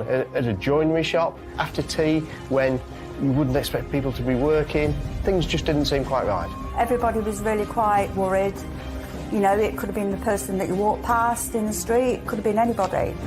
I don't know how anybody could live with it, knowing that they burnt somebody alive. Everybody was so shocked, and everybody was locking up more and feeling a bit worried about it all, because nothing like this had ever happened in the village. A few miles from the bustling seaside resort of Skegness sits the small, picturesque market town of Borough-le-Marche, affectionately known by its residents as the Village. Everybody here calls it a village because we feel like village people. We're so connected and so we help one another. Borough-le-Marche is a typical Lincolnshire village on the edge of the Lincolnshire Wolds, famous for its windmill, where people are hard-working and just get on with their lives. I've had a salon in Borough-le-Marche for 14, 15 years, and it's a lovely, quiet village where everybody knows everybody. Everybody gets on with everybody, and my clients are lovely. But the peaceful tranquility of the village is about to go up in flames. We've just gone up to the workshop to pick some things out. Yeah. And somebody came up with us behind. Yeah. And they attacked us and set fire to the place. The workshop on fire belongs to well-known local couple David Twigg and Julie Dixon, who own a joinery business next to their home. As the emergency call comes in, Lincolnshire Fire and Rescue Station Commander Gary Milson is immediately dispatched to the scene. Once I received the call, I'd be straight into my car and making headway down to Borough-le-Marche. It's only a few miles down the road. There's not a lot of time to mull over things and get other information in. The information that was relayed to me at that point was that two men dressed in black and wearing balaclavas had accosted David Twigg and his partner. They'd locked David into the storeroom and then proceeded to pour petrol into the foyer of the building and lit it before fleeing the scene. As I approached the premise, there was a white picket fence surrounding it. It seemed quite surreal, the appliances at the bottom with the lights on. As I walked past that towards the entrance where the activity was taking place, the incident commander gave me a quick brief and said that there was very little fire and the fire was out, and they was now trying to locate David Twigg, who they'd been informed was locked in a room inside the building. With the blaze having been brought under control and extinguished, Gary and his team desperately tried to locate David Twigg. The workshops were an old railway buildings. They were long and thin, and at the end there was a small area with a kitchen, a storeroom and a toilet and a small foyer that linked these all together. And they were all involved in the fire. They was all black and heated and sooty, but they were all empty apart from the storeroom door that was locked. There was no keys present. The decision was made that the wall might be easier to break through than the door, and a hole was made in the wall, and we could see that there was somebody who appeared to be on the knees facing the door. We tried to rouse them through shouting and speaking to them, but there was no response. With David not responding, the urgency to reach him grows and the fire crew break deeper into the wall, releasing the door. As the door opened, David Twigg fell forward into our arms and forward onto the floor. The crews immediately turned him over and began resuscitation. We had an ambulance already in attendance and the paramedics were very quickly there, and we assisted the paramedics in placing him into the ambulance where they could work on him further. In the back of the ambulance, paramedics battle to resuscitate David Twigg. The time frame from the call to us getting David out of the cupboard may have been around about 10 to 15 minutes, and then we worked on him for probably another 15-20 minutes after that before the paramedics decided to call time and pronounce him dead. With David dead, the situation immediately changes, and a murder investigation is launched. The first information I got was that there'd been a fire at a business premises near Skegness in Lincolnshire, of course, and that two men had been involved. They'd made off where they hadn't been found at the moment. A man had tragically died, believed to be the owner of the business, and his partner who worked with him, a lady, had been quite badly injured in the incident. She was being taken to hospital to be treated, and officers were at the scene. So lots of things going through your mind, but at no stage anything other than, you know, this is a murder case. It's tragic that David Twigg has died, and we need to find these two people as soon as possible. With fire crews, police and paramedics at the scene, it isn't long before news of the tragedy spreads around the town. It was a big event for Lincolnshire. A robbery homicide in a small village like Borough Marsh is something that had never happened before in my 25 years covering the area, and it may well never happen again. Rumours I heard was they was looking for two men, and my house faces a back field, and of course the drones was going over there. There was quite some noise, and I couldn't believe it actually. The whole village were stunned that something could have happened on the doorsteps. It was big news, and everybody was really quite worried that whoever did it could have been out there and they could have been next. You just don't know. There was a lot of anxiety in the community. Borough Marsh is a long way from the nearest police station, a long way sometimes from the nearest police officer, and local people were obviously very concerned that they may be the victim of a similar burglary.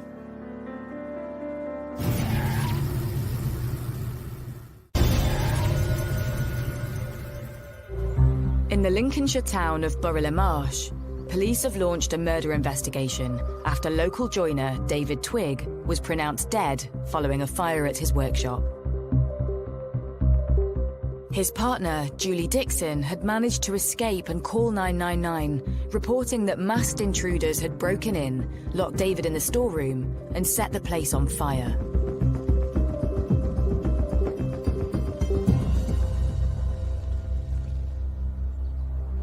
The impact on the local community after this happened was immense. It's the only way I can describe it. I was clearly getting phone calls. The local community officers were being stopped in the street. People were going to the police station. There was a kind of sense of not just why has this happened, but who's responsible, and just as importantly, is it going to happen again? Is somebody else going to be, you know, the target of these two individuals? And nobody could think of a reason why David and Julie would be targeted. David Twigg was an only son. He grew up in the area. His parents remained in the area. He was a master joiner, very popular and a hard-working man in the local area.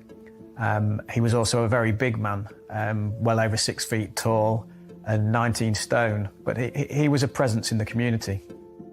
David met Julie in 1996 when she was going through a divorce. The pair quickly moved in together. They remained together for 15 years. They came across as a typical middle-aged couple. In Borough Marsh, David and Julie were seen as a team. David was the carpenter, the joiner at the business, and Julie was doing the finance and the accounts for the business. Outside of joinery, David soon discovered a new hobby, stock car racing, which opened up a whole new social circle for him and Julie, with professional racer John Mickle and his wife Lisa. So from that very first race meeting, really kind of just kicked it off. We enjoyed each other's company. They wanted to come to every single race meeting. They wanted to be involved. And David soon found a way to combine work with his newfound love when he set up a sideline alongside his joinery company. As David's business grew, he was quite happy to sponsor the motor racing team. That was one of his passions, and so they undertook that deal, which was several £1,000s. Julie and David were keen to promote this new kitchen bits and bobs business, which is an online business that they were trying to get off the ground. I think they felt that probably some branding on the race cars, and then obviously we can promote it through social media as well. The sponsorship proved very successful. David particularly got on very well with the racing team, and they were invited over to America to watch the team racing, and all seemed well. It was a very happy relationship, and he got on very well with them. I think From the beam on his face when we first, agreed at Lidden Hill, he just seemed incredibly proud. He seemed very smiley. You could tell he was passionate about his business, and this was something that he felt was going to enhance the people that would see his work. The friendship between the two couples started to grow stronger. I think from the very first time we met them, I really, really liked what they brought to the team and, the energy. And we call it a race family, and it just felt like they were going to become part of our race family.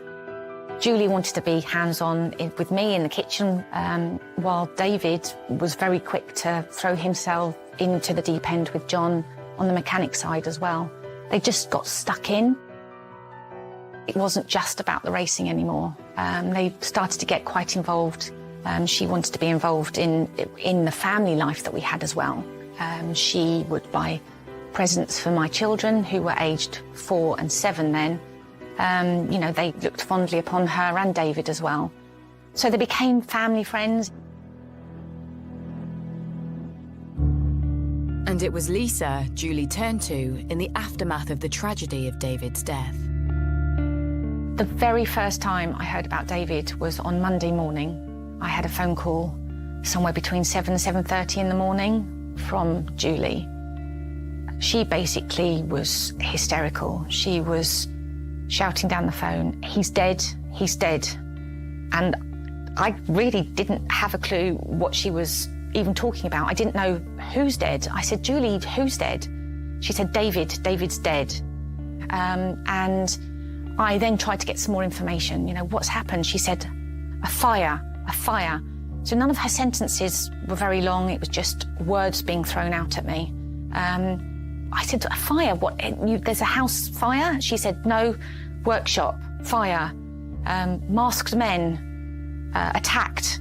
From that phone call, I immediately knew I had to go and visit her straight away. I knew it would be a long journey up to Lincolnshire, probably 4 hours. I just grabbed my purse, my keys, and left. So the 4 hours going there was, it's a very weird and surreal situation. You keep thinking, has this really happened? Is this some kind of,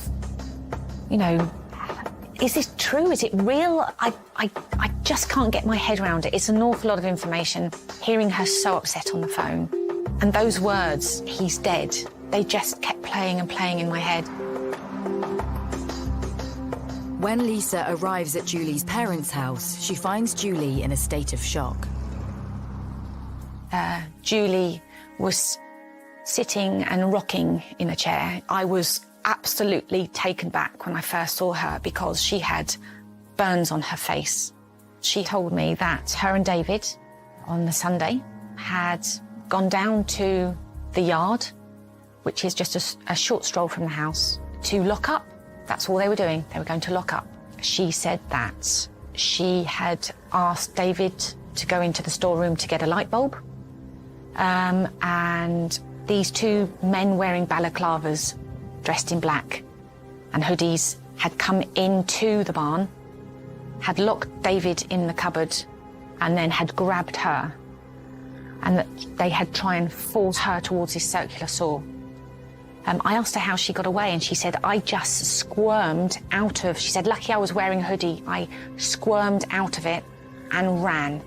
She said she ran out of the door, she ran across the field, and then I think after a short space of time, she turned round to look back to see that these intruders were also leaving the premises and that they'd shut the door behind them. She was then concerned about David, so she went back to the barn. And when she opened the door, suddenly the combustion, the flames, that's what had caused the burns to her face. While Lisa consoles her heartbroken friend, police turn up to interview Julie as a key witness to the crime. She was only able to give some basic details. We didn't want to push too hard, of course. She's a victim, she's lost David in the most awful circumstances. Clearly the 999 call provided us with a little bit of information, which was helpful, but we wanted to try and dig deeper if we could, so we had to ask those difficult questions as early as possible. She was interviewed by specially trained officers, but sometimes it just wasn't possible to continue with interviews because Julie wasn't in a emotionally fit state to carry on at that point. So we had to do lots of short sections rather than a really long and draining and demanding interview. With little information gleaned from Julie and unease growing among the locals, police turned to the public for help. In the hours that followed, Lincolnshire Police made appeals for the intruders and did reveal that a 999 call had been made by Julie Dixon and gave the description of these two masked men who had been to the workshop, and that Julie had managed to push one of them away and escape, and then rang the fire brigade on 999. I remember holding more than one press conference, which wasn't just local and regional, it was national as well, because this was big news in terms of what had happened and where it had happened and the type of community that it was affecting. As Lincolnshire Police continued to make these appeals, we would take that information and circulate it amongst the various radio stations, local newspapers, daily newspapers in Lincolnshire. And the police were obviously very anxious to get that message out as wide as possible. With Lincolnshire Police desperately trying to piece together the events of the night and establish the identity of the masked men, Fire Commander Gary Milson scours the crime scene for clues. Once the fire's been extinguished, we then start on the scene preservation side of it. And as we withdraw from the building, we're trying to make sure that anything that has been removed out of the building is logged or is placed back into the building with care, so that should we need to, we can rebuild that picture, that jigsaw puzzle, to help us find out how the fire started. I've dealt with quite a few fires, and unfortunately fatal fires as well, and murder cases, and it's probably one of the most challenging cases that you have to deal with, because by its very nature, fire destroys, and fire destroys evidence, not just the fire itself, but the water that's used. Having established petrol was used as the accelerant, Senior Investigating Officer Stuart Gibbon begins trying to make sense of the scene. All police officers and detectives are constantly reminded about how important the golden hour is. It's a time where you can lose evidence, but if you get it right and you gather the evidence and you secure and preserve that evidence, it can have a positive impact on the rest of the investigation. The golden hour in this particular investigation was kind of twofold. One was about securing the workshop to make sure that we could get access to it and that nobody else used it, and it could be forensically examined over a period of days, which it was. Also, from a financial point of view, it wasn't going to be a kind of random attack. That is something that I almost eliminated from a very early stage, simply because of where it is. So was it a customer that had been in before? And then you start to think about the reasons why. Is it financial? Is it a robbery or a burglary that's gone wrong? Did David owe somebody some money and they were trying to recover the money? So we drafted in a financial investigator working with the police, and he was starting to look at the actual basics of the business, how it was doing financially, what was going on.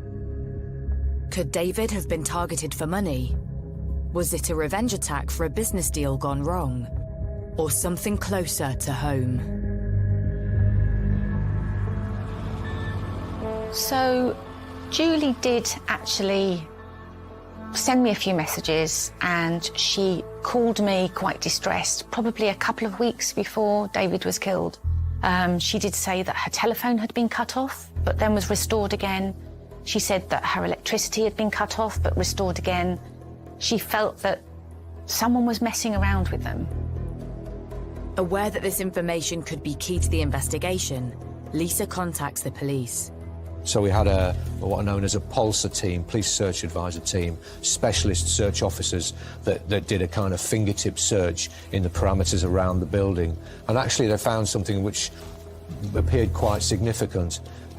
Deposited in some bushes on a neighbouring piece of land next to the joinery workshop, they found some keys, and we were able to establish at a slightly later point that one of those keys fitted the storeroom that David had been locked inside. So this was quite a significant find for us. Obviously, those items were forensically examined. They didn't yield any evidence. But the finding of those keys supported, at that point, the account that Julie Dixon had given, because they were found in the direction that the two offenders were alleged to have gone off in. Further inquiries begin to yield some surprising discoveries. I think the first kind of breakthrough in terms of new information for the investigation wasn't, surprisingly, to do with the two offenders. It was to do with the financial affairs, if you like.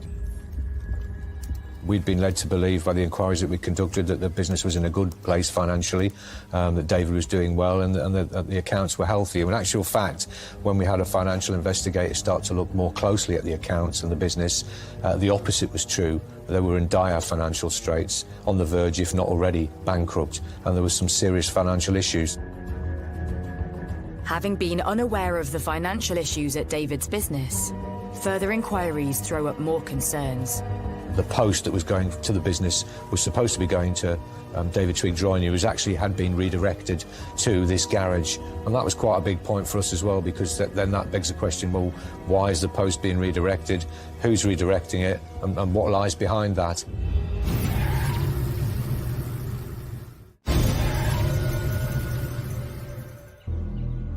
In Lincolnshire, the investigation into the murder of David Twigg has thrown up some suspicious activity around his business. It soon became clear that both the workshop and the bungalow where they lived had been remortgaged. Finances was becoming a little bit more of a priority line of inquiry, and we needed also to know why the post was being redirected to another address. We were still keeping an open mind. Obviously, we were still trying to establish these two master offenders, who they were, where they were, why they'd done what they did. But also these other things were starting to kind of build up in terms of the finances, first and foremost. Very, very different to how we'd initially thought they were. While the investigation homes in on David's financial affairs and whether his death could be linked to a business deal, 2 months after his murder, David's body is released so he can finally be laid to rest. Friend Lisa accompanies David's partner Julie to the funeral. That was a huge, big turning point for us. Suddenly my gut feeling started to take over. The funeral, she acted very strange for someone that was basically saying the last goodbye to a partner. She would crack jokes, and quite inappropriate jokes, acting slightly inappropriately towards people. She was laughing very, very loud. Then suddenly she'd be upset. It just seemed really irrational. And I felt uncomfortable. But it isn't just friends who have their concerns. Having uncovered some financial irregularities surrounding David and Julie's business, Lincolnshire police have more questions. Yeah, we were looking for answers to these questions, and the only person that really could probably provide them was Julie Dixon. I was conscious that we were asking her a lot of questions and being quite direct with her, when actually, on the face of it, she was a victim of the most awful circumstances. But we had to ask those questions. We weren't always given the answers that we were looking for. As well as the finances, police inquiries with David's creditors flag up something else. All the inquiries that we carried out with the businesses and the authorities that were dealing with this financial debt, nobody had ever spoken personally or otherwise with David Twigg. Every kind of communication, be it on the telephone, email, that sort of thing, was with Julie Dixon. And what we also uncovered, which was really quite concerning, was that people were being told by Julie that David was terminally ill, that he was abroad on holiday, that he was really unable to take any calls for various different reasons. And this concerned us because we couldn't corroborate this in any way. Having also discovered the post addressed to David's business was being redirected to a local garage, Stuart and his team trawl through the garage's CCTV, hoping it will reveal who is behind the redirection. Instead, they find another clue. And when we examined that CCTV, we found that Julie had driven there in a vehicle on the morning of the murder and had filled up petrol cans with petrol at the location. And when we did challenge her with finding that information in the CCTV footage, she told us, yes, I did go to the garage that morning. We were doing some gardening and I needed to get some petrol to fill the lawnmower up. We established also that Julie had a BlackBerry-type mobile phone, and as part of a murder investigation, you're always looking at mobile phone data because it can tell you a lot of things, and we couldn't get into it. So clearly we asked Julie on more than one occasion, could you please help us and tell us what the PIN number is so we can access this device? She was unable to do so. She said that she'd forgotten, she couldn't remember it. Clearly she had been using it very recently and on the day of the murder. We had evidence of that. If nobody else uses it and nobody else has changed the PIN or password, then she must know that number or that code. What's in that BlackBerry? Why won't she tell us the PIN number? We really desperately needed to get to the bottom of what had happened, and this was the point where the investigation focus really changed. As the months tick by, friends of Julie also start to have their doubts as to what really occurred that fateful night. One race meeting that I remember very, very clearly was the last race meeting that she's ever come to. When we arrived there was a police car there. She started screaming and hitting things, shouting at the top of her voice, making some very loud noises. And I just said, Julie, talk to me. What's wrong? Why are you upset? She sat, she rocked, she cried, she rocked, she cried. And then she started saying, I'm sorry, I'm sorry, I'm sorry, I'm so sorry.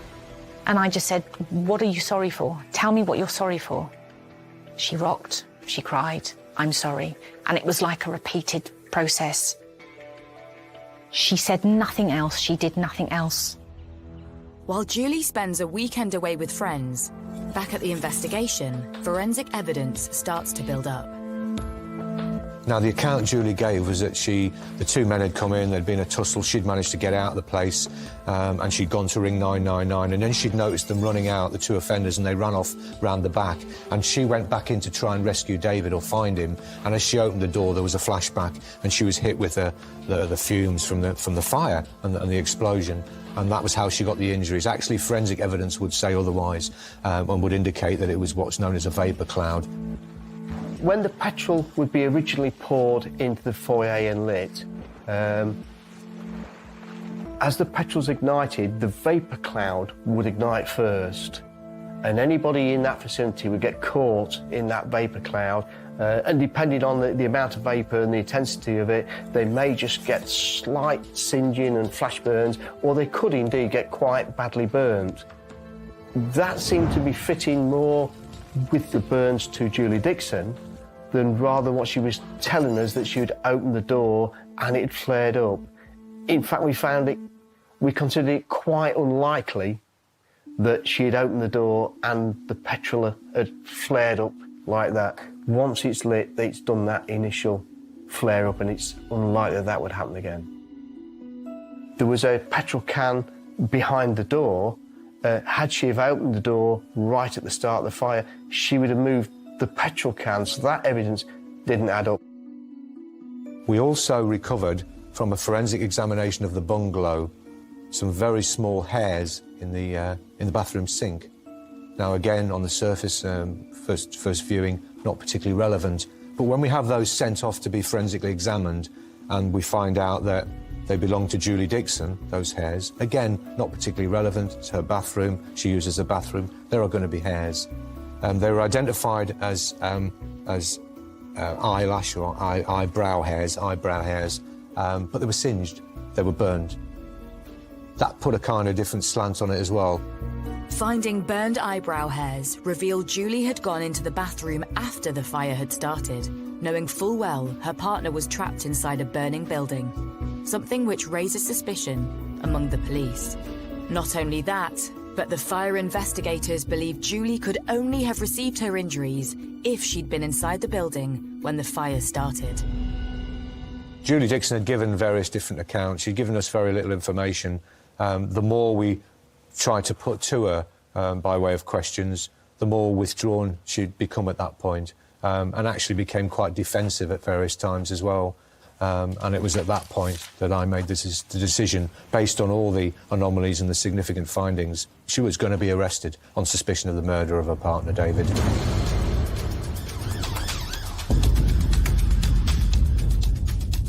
Three months after David's death, and news of Julie's arrest soon spreads around her hometown.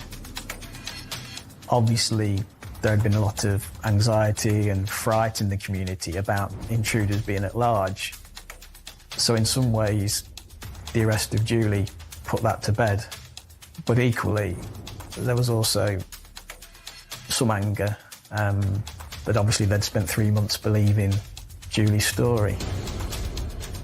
There was a lot of upset people. She had upset a lot of people because she befriended, well, she was everybody's friend. She was a very likeable person. And, yeah, it was a big shock to everybody.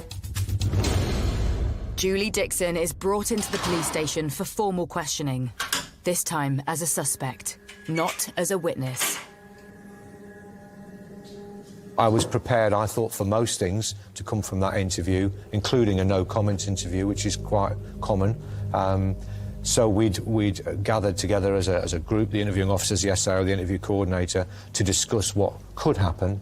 But what actually did happen, I think it's fair to say, threw us all at that point.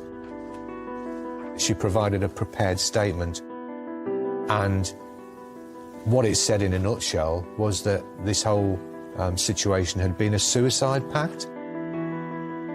So what she said was that both her and David had wanted to die due to the dire financial circumstances around the business and personal issues, and that they were preparing to do just that, but that when the crunch came to lighting the petrol and setting the fire, she panicked and ran out of the building, leaving David behind.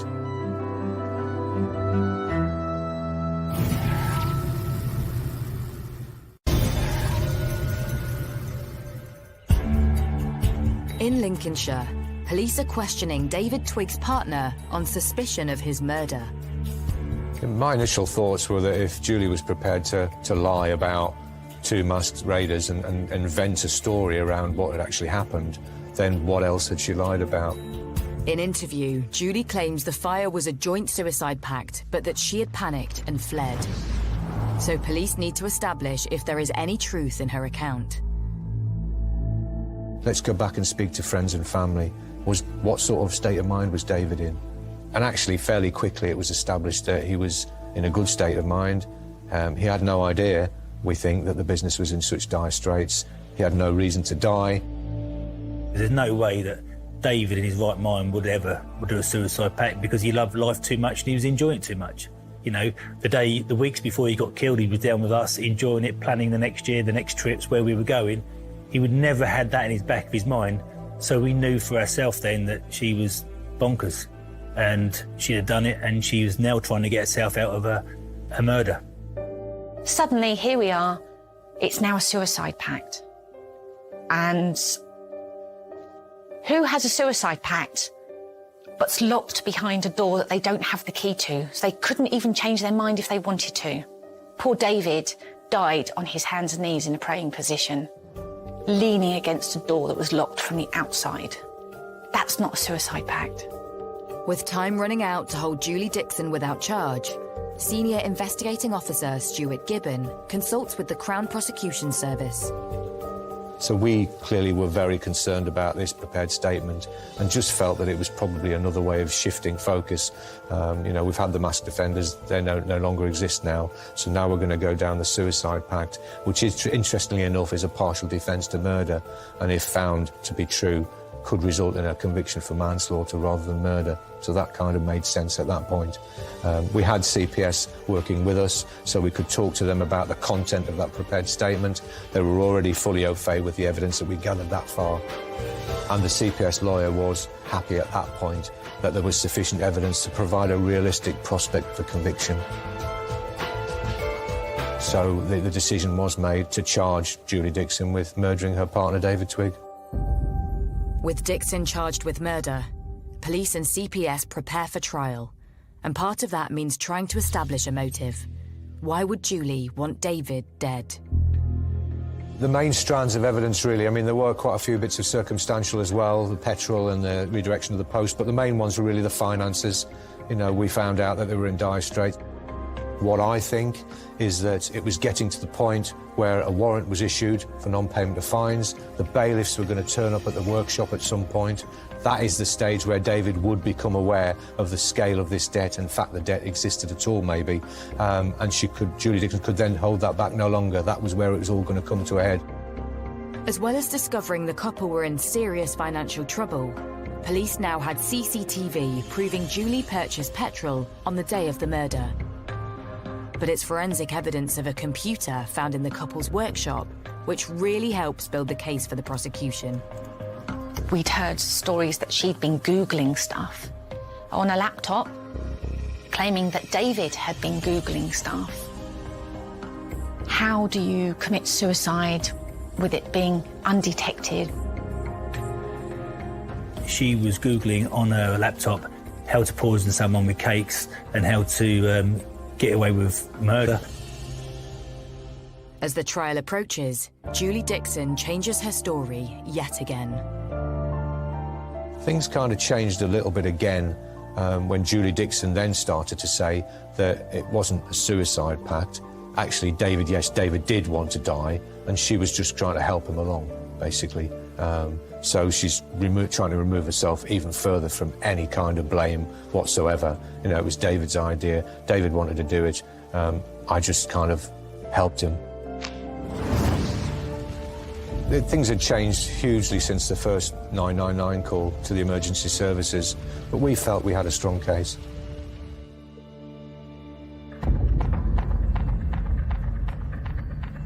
On the second day of that hearing, the not guilty plea, which had been entered initially by Julie Dixon, changed to a guilty plea, but she still maintained at that point that this had been all about David wanting to die.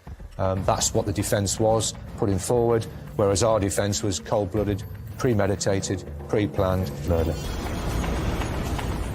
With Julie's shocking confession, the trial is halted.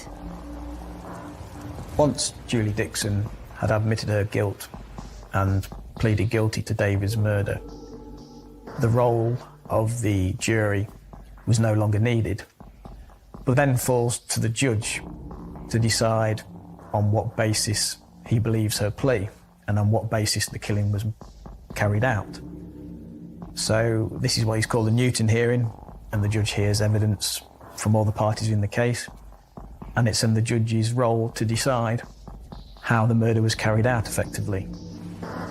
The prosecution lays out its case to the judge, and Julie's 999 call is played to the court. The tractors and set fire to the place. So the place that actually set fire? Yeah. Is it the building that's on fire? It is, yeah. It is, okay then. I got out. I managed to get Right then. It's okay. Is everybody out of the building? No, there's still my partner in. The phone call, on the face of it, sounded very genuine. She sounded distraught. She was hysterical. But actually, the first information imparted was more of an account about what they'd been doing, like a rehearsal, rather than just saying, I need help and I need help quickly. Over 5 days, the court hears how Julie's account changed throughout the investigation. From masked intruders to a joint suicide pact, to her assisting David in his own bid to take his own life. The defence argued, once Julie Dixon had pleaded guilty, that matters had spiralled out of control, and that in some ways this had been an emotional response from Julie Dixon, almost that she had panicked because of the financial difficulties she got into. However, I think from the prosecution's point of view, and certainly from the police point of view, this was a perpetrator who had changed her accounts whenever it had suited her, whenever she had been confronted with new evidence. There was always a line of defence. So it's hard not to see her really as a very skillful and manipulative liar. Julie Dixon didn't take the stand at all, didn't give evidence, was again very impassive, didn't present any emotion at any stage of the court proceedings, merely sat in the dock and appeared to be listening to the proceedings. The extent of the couple's financial difficulties is revealed to the judge. David wouldn't have had a clue about that bankruptcy. He was quite happy going about his everyday business. I think if he had found out that he had been declared bankrupt, he would have been incredibly upset, being such a proud man. So, yeah, she obviously kept that from him. And I can't see that those finances would have been enough for anyone to lose their life over. At the end of that hearing, Judge Heath had to decide whose account he believed. And he came firmly down on David Twigg's side and said that he in no way believed that David Twigg had wanted to commit suicide. And he described Julie Dixon's account as a pack of lies. The judge was quite damning in his comments and quite clear that he thought it was a cold-blooded murder and that, you know, she'd been kind of playing the part and it was potentially worthy of an Oscar nomination if it hadn't been so sad and so true. Julie Dixon is sentenced to life with a minimum of 23 years for the murder of David Twigg. 11 years on, he is still remembered fondly. No sentence can ever bring back a loved one. It will never be enough, of course, and it will never bring David back. But I just hope it brings some little comfort to the loved ones and those who loved David so much. It just beggars belief that anyone would do that to another human being, a living person, someone you're supposed to care about, your partner. It's just incredibly difficult to understand how anyone would do that. I think the harder thing is to wrap your head around is the way she calculated it, how she planned it all. What else was she planning? What else was she thinking? They say it's down to money. We'll never know. Obviously, she don't care about anybody because obviously she did what she did. So no one will ever know what's going through her head. This investigation and this case impacted hugely on the community and the village of Burla Marsh. You know, people aren't going to forget what happened. It lives with them forever, and whenever the name of the village is sometimes mentioned, people will talk about this case. I know I certainly will never forget it.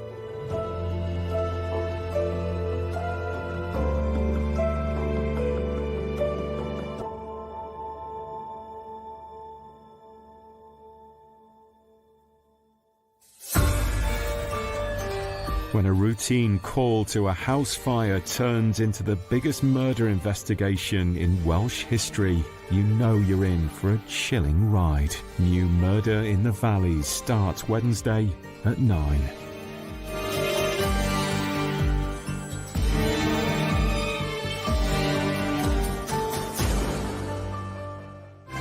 The chance.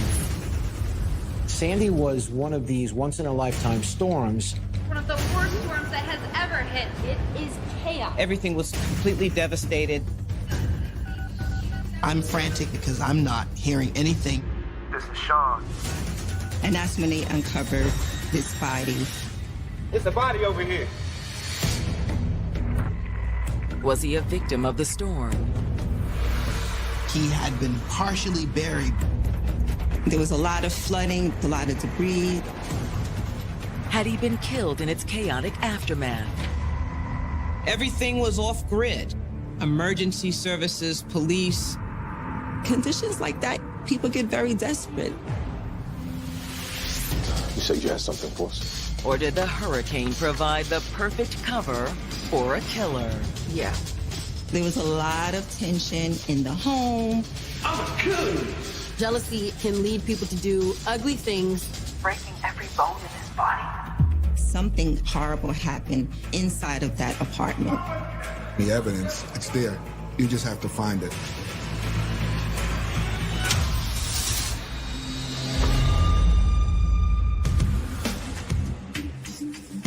October 31st, 2012. It's Halloween in Far Rockaway, New York, a seaside community in the New York City borough of Queens. A lot of people have been attracted to the Rockaways because of the lovely beaches. It really is a giant melting pot because of the mix of people. But this Halloween, the residents of Far Rockaway aren't enjoying the beaches or greeting trick-or-treaters. They're struggling with the aftermath of the worst disaster to hit New York City since 9/11. Hurricane Sandy was a very difficult time for us. Got 60 to even 74 miles per hour. The hurricane hit New York just 2 days earlier, on October 29th. No one ever expected that they would get hit so hard. The storm left dozens of people dead or injured, and many more missing or unable to contact their worried family and friends. One of those worried family members is Baltimore resident Tracy Rucker Jones. It is chaos along. Her husband was in Far Rockaway at the time. This city is basically underwater. And as the storm had approached, Tracy had grown increasingly concerned about the safety of her husband, 32-year-old Sean Rucker. We were talking back and forth on the phone, and he had never been through a hurricane. So he's thinking it's just gonna be a really bad storm. I know, babe, I know. But I'll be all right, babe. I'll make sure I check in every few hours. Okay. But when the storm made landfall, Sean realized how wrong he'd been. He's like, babe, this is bad. And then, silence.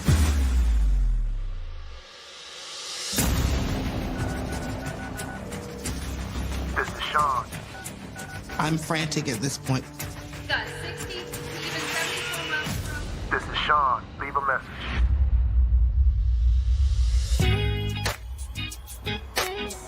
Hurricane Sandy wasn't the first storm Baltimore native Sean Rucker had to weather in his life. When he was young, his mother passed away from cancer, and it really devastated him. Sean wasn't bitter about her loss, though. Instead, it gave him a greater appreciation for those around him. I think the loss of his mom at an early age increased his love for people. He put a lot of energy into giving back to the community. That's how he redirected all of the grief. Hung out one-on-one before. Yeah, maybe we should do it more often. And that became the spark that got us talking on the phone, talking outside of the group. Soon they were dating long distance. They made a lot of trips to visit each other. He was genuine. What he presented to you was who he was. And it made me look at him and say, this is really a true gentleman. And then Sean surprised Tracy by taking their relationship to the next level. At Christmas, we drove to New York. He had planned the trip, and he's like, put on something dressy. And I saw all of my friends, everyone's dressed. And he's like, I was wondering, what are you doing for the rest of your life? But just when it looked like Sean and Tracy had found happily ever after, fate intervened. He was working at the airport in Maryland, and he had a very bad fall. He had to go on disability. But he didn't like being idle. He wanted to be able to support his family. He wanted to do more, and that's what led him to connect with some of his friends in New York. They've been telling me about a program with computers. His ultimate passion was computers and technology. But I'd have to move to New York. He wanted to be a graphic artist. I think you should do it. I said, Sean, I stand behind you. By September of 2012, Sean had found an affordable place to live in Far Rockaway. What's up, Sean? Hey. He was sharing a small apartment with 2 roommates, one of whom had a young son. This was a space for Sean to stay while he was pursuing his dreams in the city. One of the worst storms that has ever hit. It is chaos. But now, after Hurricane Sandy has battered Far Rockaway and the rest of New York, those dreams are in doubt. Sean's wife, Tracy, had been desperately trying to reach him. I was messaging him on all outlets that we have. Finally, she calls the police in New York. 911 emergency. I want to report my husband missing. I'm really worried something happened. She was hoping that someone would investigate and give her some answers. But she hoped in vain. The police were overwhelmed. Whole neighborhoods were still flooded. There were thousands of people displaced. There were so many calls to police reporting people missing. About all the police could do was add Sean's name to the list. And I'm waiting to hear anything. And the days seem like years. It's not until November 15th, 2 weeks after the hurricane hit New York, that there's anything to report. That morning, 2 city employees are working along the water's edge. They were cleaning up the beach. It was under tons and tons of debris. And as they work, one of them notices something else among the wreckage. Hey, man, come here, come here. This isn't just some debris. It's a body over here. What? Bro, call somebody right now. Wreckage handler. 32-year-old Sean Rucker moved to New York to pursue a career in graphic design. Sean just loved New York. We would go throughout our years of dating. And he did spend the last month living in Far Rockaway on Long Island. But when Hurricane Sandy bludgeoned New York City, the beachfront community had borne the brunt. The storm surge came right into and on top of Rockaway. And now, cleanup crews have found what appears to be a man's body buried on the beach. Hey, man, come here, come here. When the city workers come across the body, only the hand in the back was exposed. Bro, call somebody right now. Yes, call somebody right now. The cleanup crew immediately called the police. Yeah, we found a body, man. Let's see somebody as soon as possible.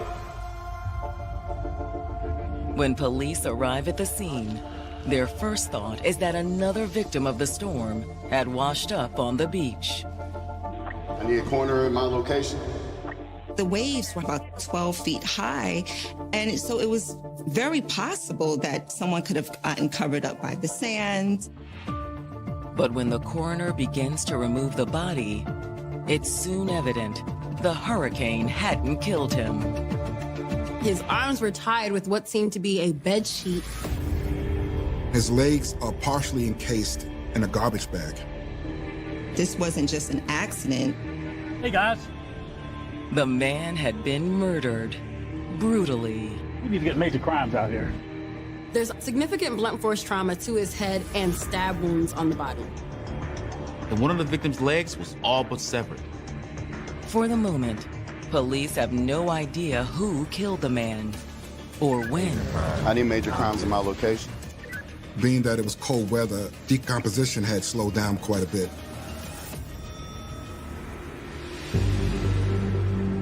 Hoping to uncover the dead man's name, detectives take fingerprints from the body. The first step in a homicide is identifying the victim. This has a positive ID. When they ran the fingerprints, they ended up getting a hit on a Baltimore man. His name was Sean Rucker.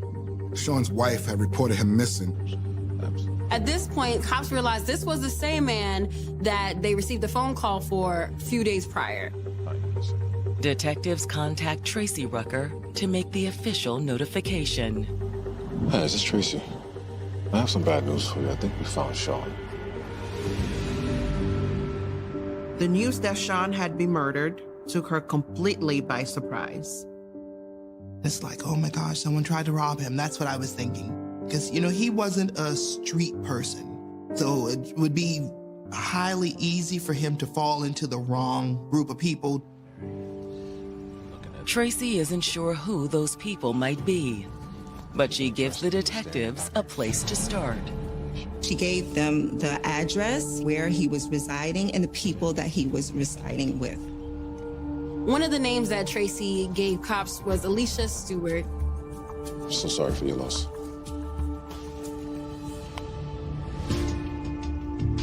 While Sean's wife struggles to process the news that her husband is dead, the detectives follow up with Alicia Stewart, the woman renting Sean a room. When they contacted Alicia, she was shocked and she agreed to come in to answer some questions. I just still can't believe it. We're just trying to figure out what happened, so we appreciate you coming in to talk with us. The detectives start by asking Alicia how she'd met Sean. It was online. He was looking to come to New York and needed a place to stay. Alicia said she shared the apartment with her friend Monique and Monique's 2-year-old son. Alicia says the arrangement worked well. At first. What's up, Sean? Hey. It was great having Sean. He was responsible. He helped out around the house. But Alicia says things got more complicated when her new boyfriend, 39-year-old Thyron Aycock, moved in a week before the hurricane hit. What do you mean complicated? Like we were all stacked on top of each other. It caused a lot of tension around the house. And then the hurricane made landfall. On top of 4 adults and a child, there's no heat, no electricity. It just made tensions even worse. Finally, a week after the hurricane hit, the weather had cleared enough that they could safely leave the apartment.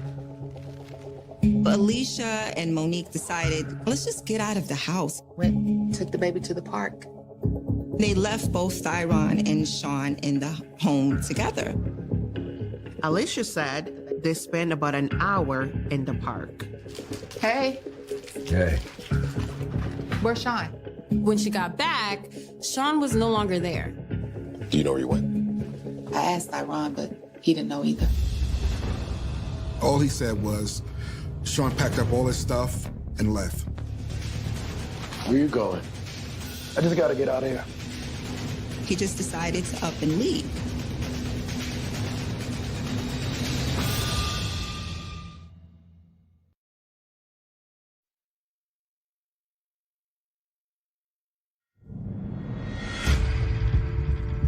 Hey, detectives, this has a positive ID. Detectives investigating the murder of 32-year-old Sean Rucker have learned that there was trouble in the tiny apartment he shared with Alicia Stewart, Monique Jeffries, and Monique's young son. Alicia said that things became pretty tense when her new boyfriend, Thyron, moved in with them. Thyron did not like Sean at all, and he made it very known. And in the aftermath of Hurricane Sandy, Sean had disappeared from the apartment. Yeah, me and Monique took the baby to the park. And when we got back, Sean was gone. Where's Sean? Alicia asks Thyron what happened, and he says that all he knew was that Sean packed up his things and he was out of there. Did you believe him? Who, Thyron? Yeah. She said the house was crowded. They had no electricity. It's pretty reasonable that maybe Sean just left. One thing appears certain to detectives, though. Sean hadn't gotten far. The beach where the police found his body was only a few blocks from the apartment. Maybe something happened to him when he wandered out in the street. Conditions like that, people get very desperate. Had Sean, wandering the streets alone, fallen prey to the chaos in the hurricane's aftermath? It makes him a target. Alicia says that she left too, not long after Sean had moved out. The conditions in the house had become so bad, they couldn't stay there anymore. Alicia tells investigators that her, Monique, and her son went to stay with her sister for a few days. She also says that Thyron went with them, but he only stayed for a short while. Then, after a few days at her sister's house, Alicia and Monique got a hotel room. Thank you for coming in. I'll show you out. Looking to confirm Alicia's account of Sean's disappearance, the detectives follow up with her roommate, Monique Jeffries. She corroborates Alicia's story that they went out for a little bit, came back, and Sean was gone. Thank you. But what happened between Sean and Thyron in the hour they were alone together in the apartment remains a mystery. Was there possibly more to it than Thyron had let on? Detectives bring Thyron in for questioning. He admits that things were tense from the start between him and Sean. He tells detectives he just never got along with Sean, that he did not like the way that Sean would speak to Alicia, that he was rude. That made you mad? Yeah. I told him I didn't like him talking to my girl like that. Did you do more than tell him? Detectives asked Thyron if things had ever got physical between him and Sean, and he says no. But I wish he would have started something. Why is that? Because I would have beat the hell out of him. But you didn't? No. When they asked Thyron about the day Sean disappeared, he says he's not entirely sure what really happened. All he knows is that Sean packed up all his stuff and left.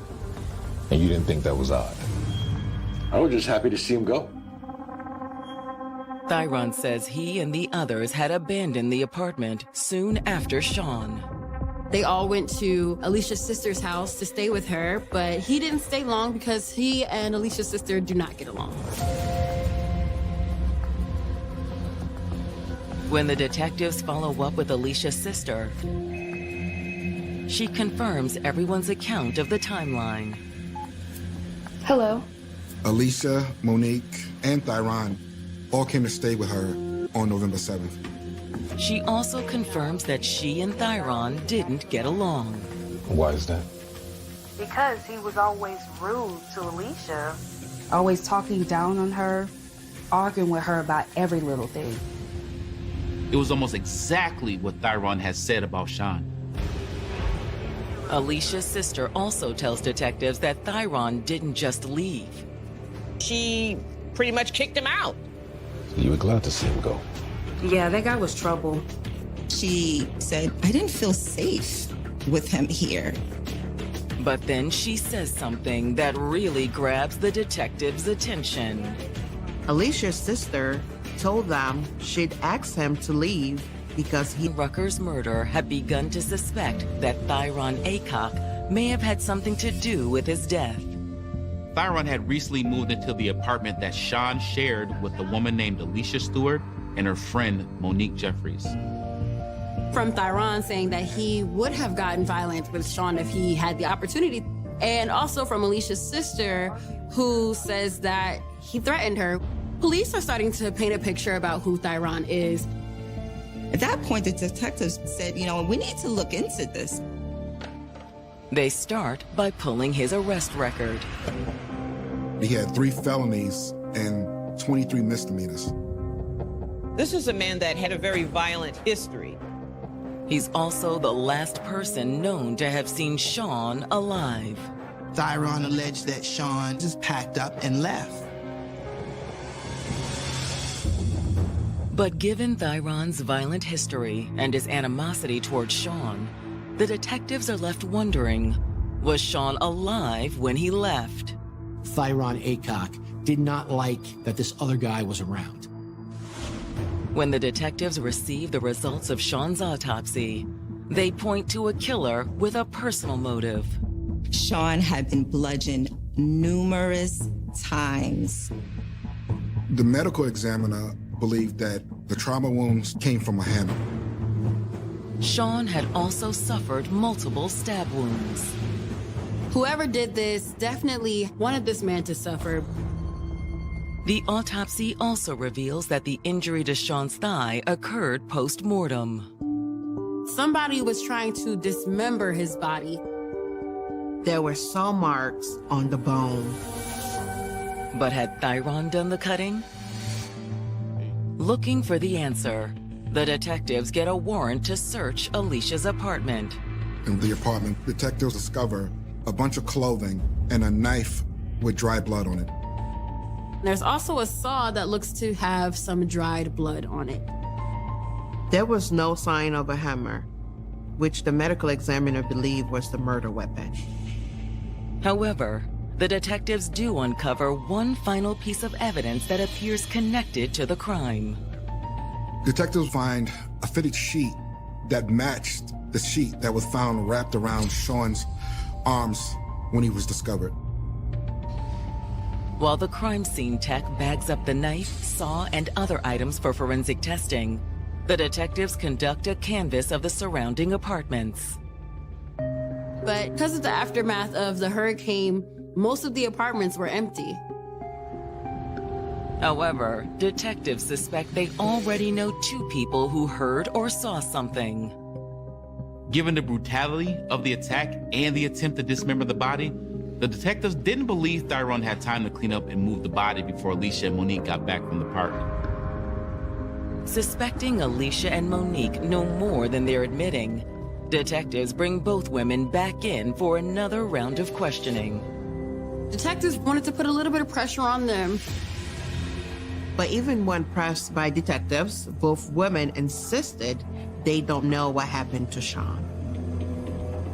The detectives suspect both women are lying, a suspicion that only deepens when they receive the forensic results from the crime lab.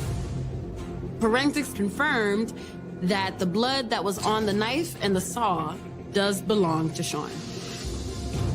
But they're still no closer to finding Sean's killer.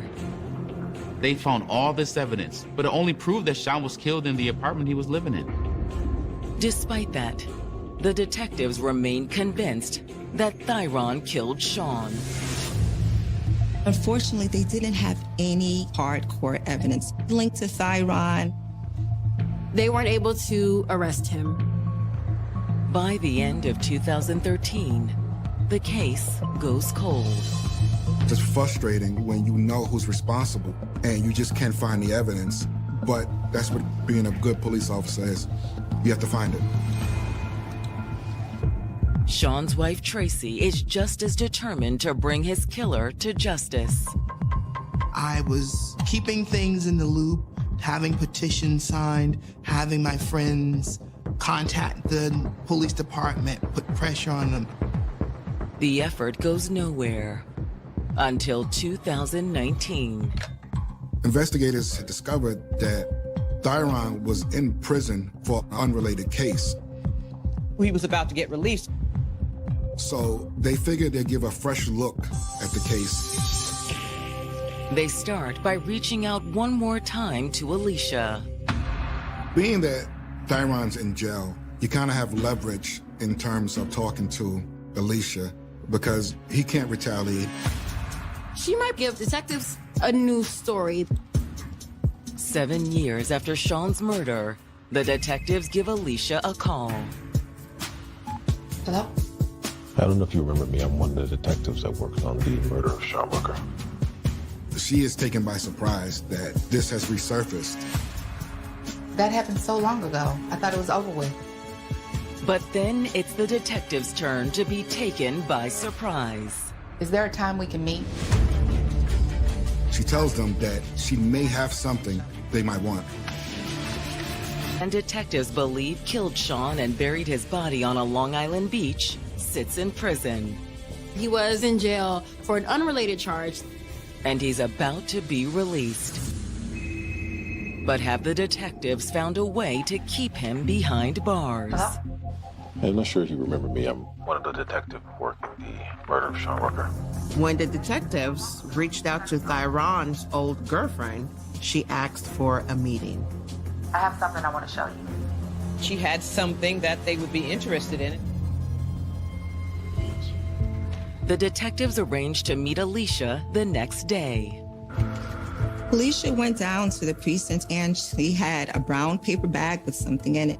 You said you had something for us? Yeah.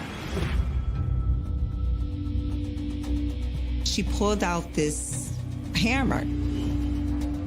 The medical examiner suspected the killer had used a hammer to beat Sean to death. Alicia tells investigators that this is the only hammer that was inside the house at that time. There's something else I need to tell you.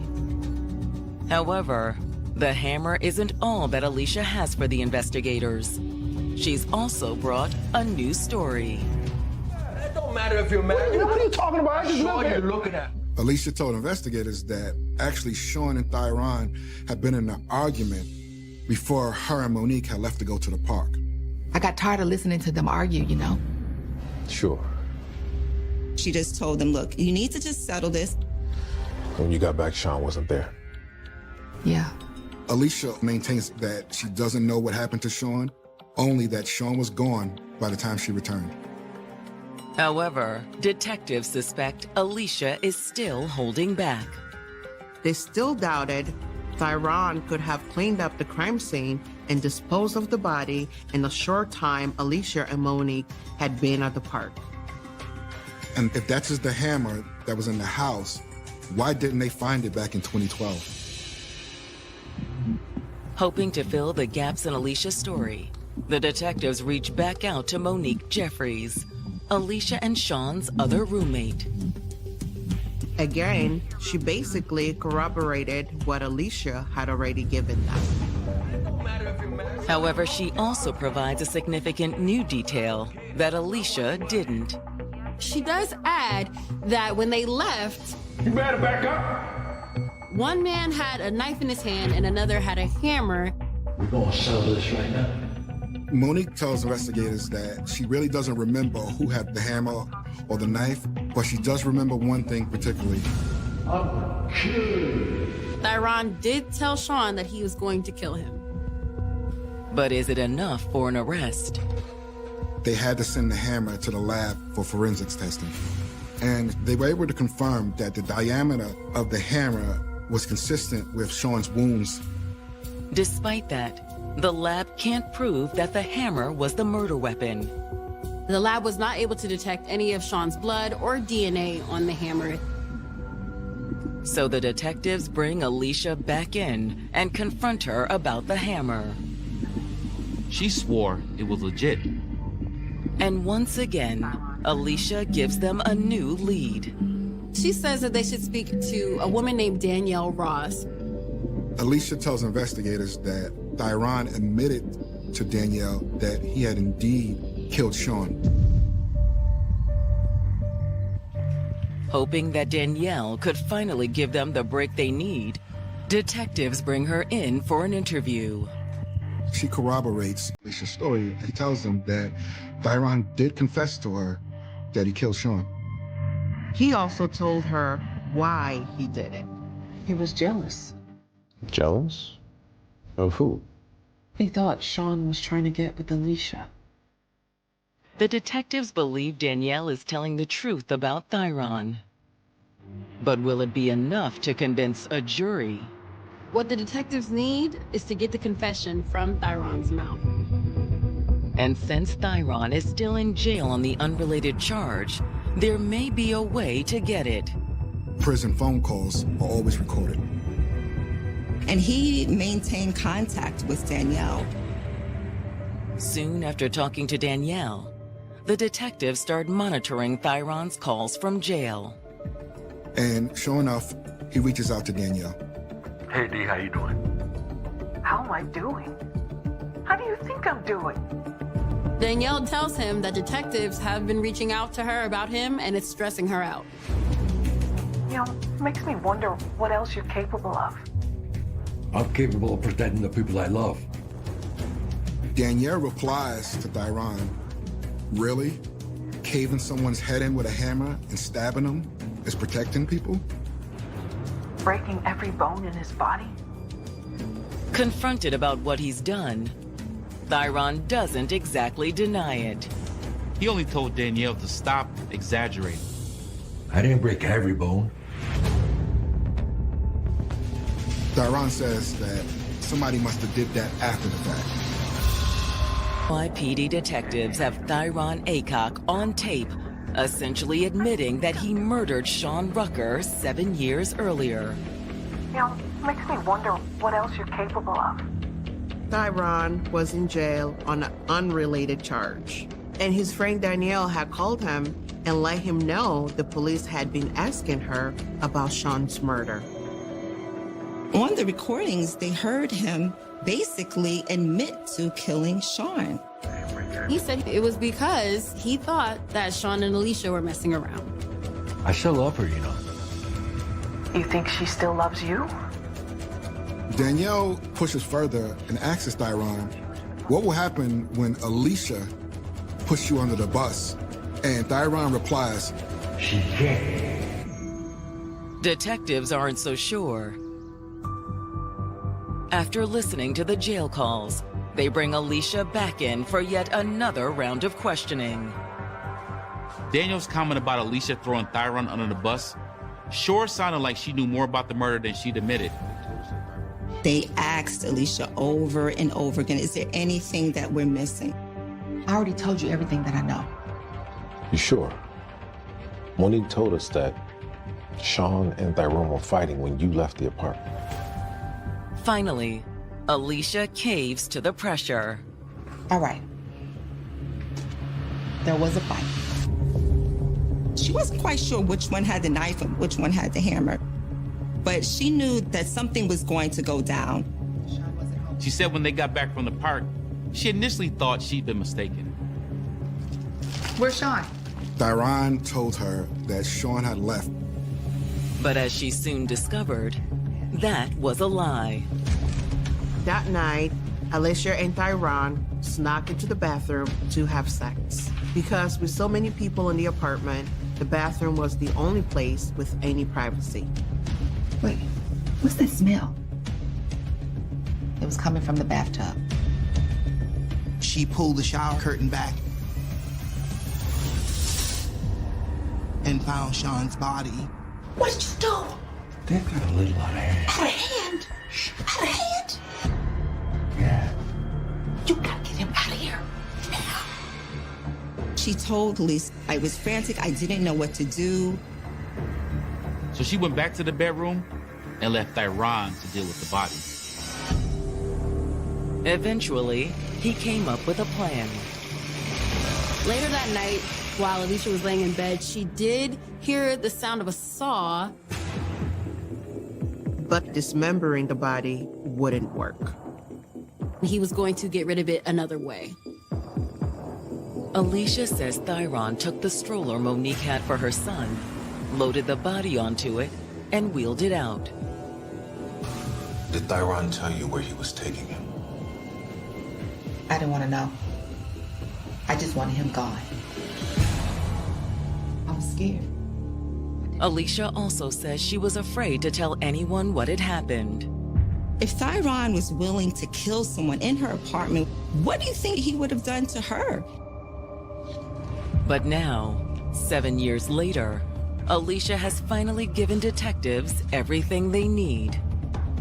With Alicia's statement and Thyron's confession, detectives executed an arrest warrant for Thyron. He was the only one charged, though.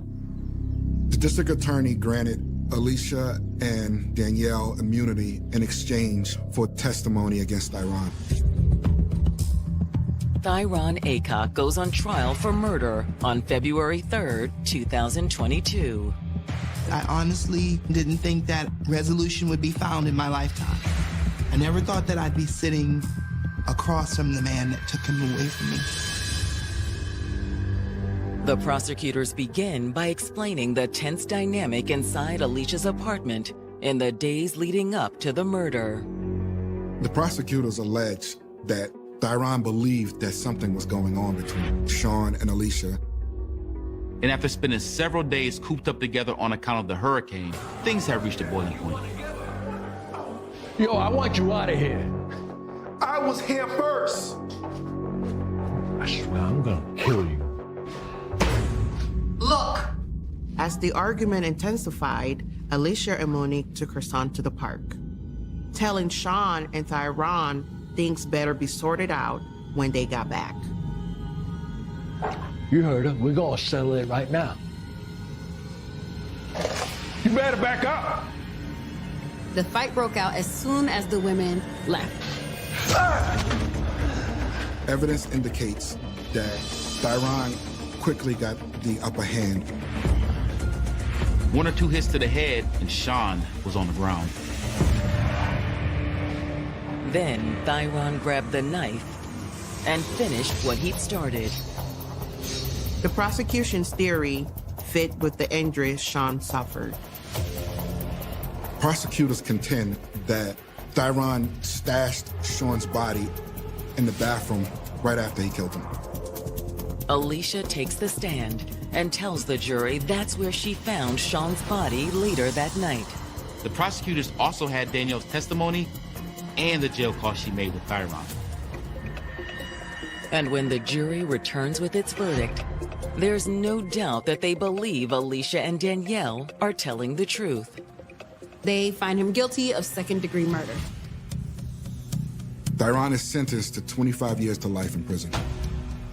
I would have wanted more, but I was grateful that Sean could receive some sort of justice. At least now they have closure. They know that the person who murdered Sean Rucker is now in jail.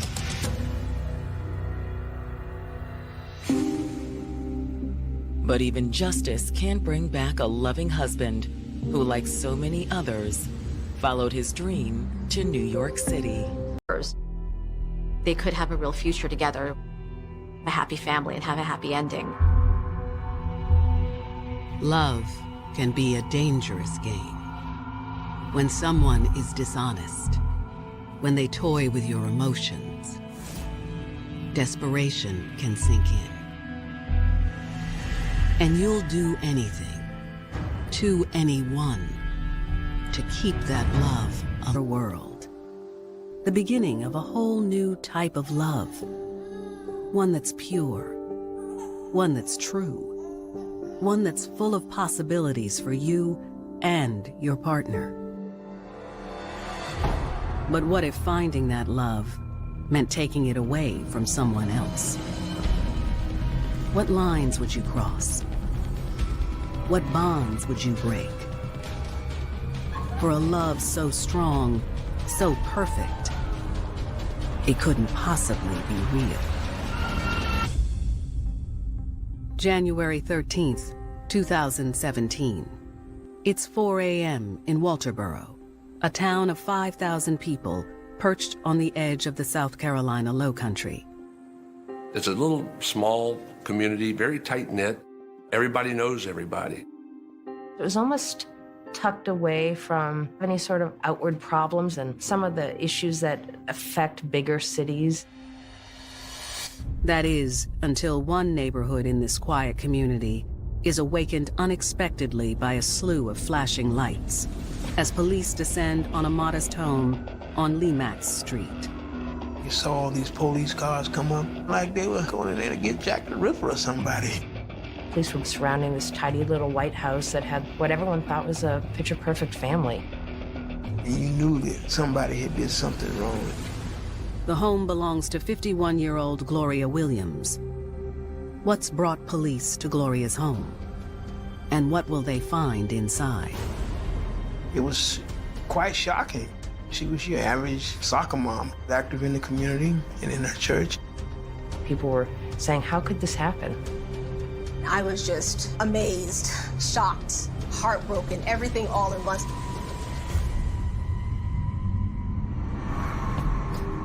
Kind and God-fearing, 51-year-old working mother Gloria Williams was well respected in her hometown of Walterboro. Gloria had been working at a nursing home. She really cared for the elderly. She was an upstanding citizen, nice young lady. Gloria was willing to stop, talk to you, give you a good word, you know.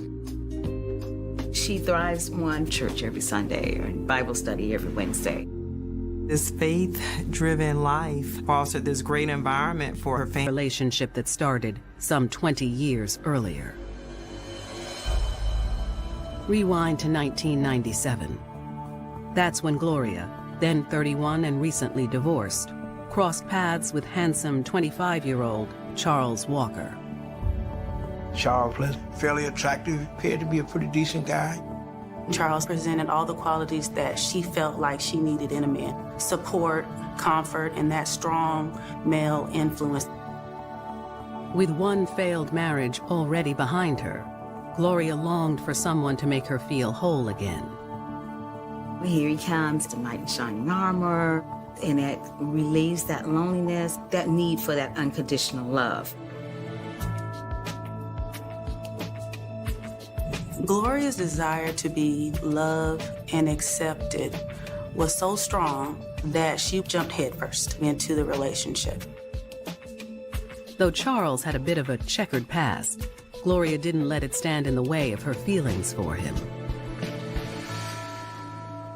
Charles did have some minor run-ins with the law. It was hard for him to find someone that would accept him for who he was. She took a liking to Charles. She saw some potential in him, and despite his background, she was willing to make him a part of her family. The couple soon moved in together. Gloria felt she'd finally found her soulmate. Charles came in and offered Gloria love, the acceptance, everything that she was looking for. She loved Charles. Charles loved her. But like so many relationships that burn red hot from the beginning, the flames of passion proved fleeting. After less than a year together, Gloria and Charles discovered living under the same roof was often easier said than done. Things were quickly going south in Gloria and Charles' relationship. Constant fighting and fussing between her and Charles. Things got tough in the house, perhaps even toxic. Nevertheless, Gloria was determined to make the relationship work. She had felt very much like she had already failed once, and she was going to stick this one out. She was going to do whatever she had to do. She said, you know, it didn't matter. I still love you. In December of 1997, Gloria received some exciting news. News she hoped would save the relationship. Gloria actually gets pregnant. This is everything that Gloria was longing for. The couple found out they were having a baby girl and decided on the name Alexis. As they prepared for Alexis's arrival, Gloria and Charles discovered their love for one another was still strong. She got pregnant and immediately things changed. They were spending a lot of time together. There was no longer talk of breaking up. It made things comfortable. It made things peaceful. However, several months into the pregnancy, disaster struck when Charles was arrested for larceny. Gloria was in shock. Although he had run into some issues with the law in the past, she thought Charles wanted to change his life. Even after the arrest, Gloria believed she and Charles had turned a corner, and that once baby Alexis arrived and Charles was released, their life would be back on track. When you bring a baby girl home to a man, he has a more deeper thought of responsibility. This baby became the hope for Gloria to mend all the broken pieces. But little did Gloria know that her desire to keep her family together would set off a catastrophic string of events, one that would play out in slow motion before finally coming to a head some 2 decades later. Fast forward once more to January 13th, 2017. It's 4 a.m., and police in Walterboro, South Carolina, have just entered Gloria Williams' home, hoping to solve a nearly 20-year-old mystery. The home is quiet, and police find no obvious signs of any wrongdoing. There was pictures of her daughter, her being dolled up in her little outfits, her frilly shoes and the socks, and they seemed happy. This, for all intents and purposes, is looking like a very normal life. Then, in a back bedroom, police locate Gloria. Police, with warrant in hand, find her asleep in bed.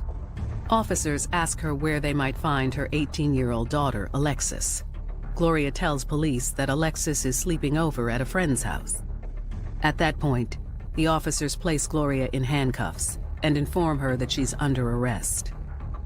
To their surprise, Gloria says she's been expecting them for a very, very long time. Gloria was saying she was nervous. She was waiting for someone to show up at the door to say, "You're under arrest." But what secret crime has Gloria been covering up? And for how long? Soon, investigators will unravel a web of lies, one that will leave everyone that knows Gloria Williams in utter disbelief. The community up there was just as shocked as anybody else when this whole story broke. Gloria would have done anything to keep Charles. She wasn't going to lose him. Police in Walterboro, South Carolina, have just arrested 51-year-old nursing assistant Gloria Williams. Patrol officers transport Gloria to headquarters. And as morning dawns on Walterboro, detectives inform her of the charges against her. We secured the warrant last night, and the charges will be kidnapping and interference with custody. It was a kidnapping, for goodness sake. How did this church-going mother get wrapped up in a kidnapping case? You can't picture this woman who is the church lady being a kidnapper. No one could say a bad thing about Gloria. She was educated, caring, mother and neighbor and friend. It floored everyone. Gloria may not look like a kidnapper, but police are confident they have the right person in custody. They explain that investigators have come all the way from Jacksonville, Florida, to speak with her. After receiving an unusual tip, this tipster advises that her friend has told her that she was kidnapped from Jacksonville, Florida as a child. She further advised that her friend's name was Alexis and that she lived in Walterboro, South Carolina. After receiving the tip, Jacksonville investigators searched birth records in Walterboro and discovered that Alexis was allegedly born to Gloria Williams and Charles Walker on July 10, 1998. However, a closer look at Alexis's birth certificate suggests it's a forgery. They were able to see forged birth certificates were used as a means of claiming that Alexis was born in South Carolina. Detectives explained to Gloria that they also learned on the same day Alexis was born back in 1998, a newborn baby named Kamaya Mobley was reportedly stolen from a Florida hospital. When they look into it, the age was perfect, and they said this might be a legitimate tip. Police tell Gloria that after they received this information, officers from both departments met with the tipster at police headquarters in Walterboro. They recorded a video interview of the young woman, who identifies herself as a friend of Alexis's, named Brittany Mitchell. It's my understanding that you have knowledge about an abduction from a Jacksonville hospital about 18 years ago. Is that true? Yes, sir. Detectives explain that during the interview with Brittany, she said that on Alexis's 16th birthday back in 2014, she tried to apply for work at a local restaurant. Alexis, she was looking for a job, and so she applied for a job at Shoney's. According to Brittany, the application required Alexis to provide her social security number. Alexis didn't know it by heart, so she did what any child would do and asked her mother for it.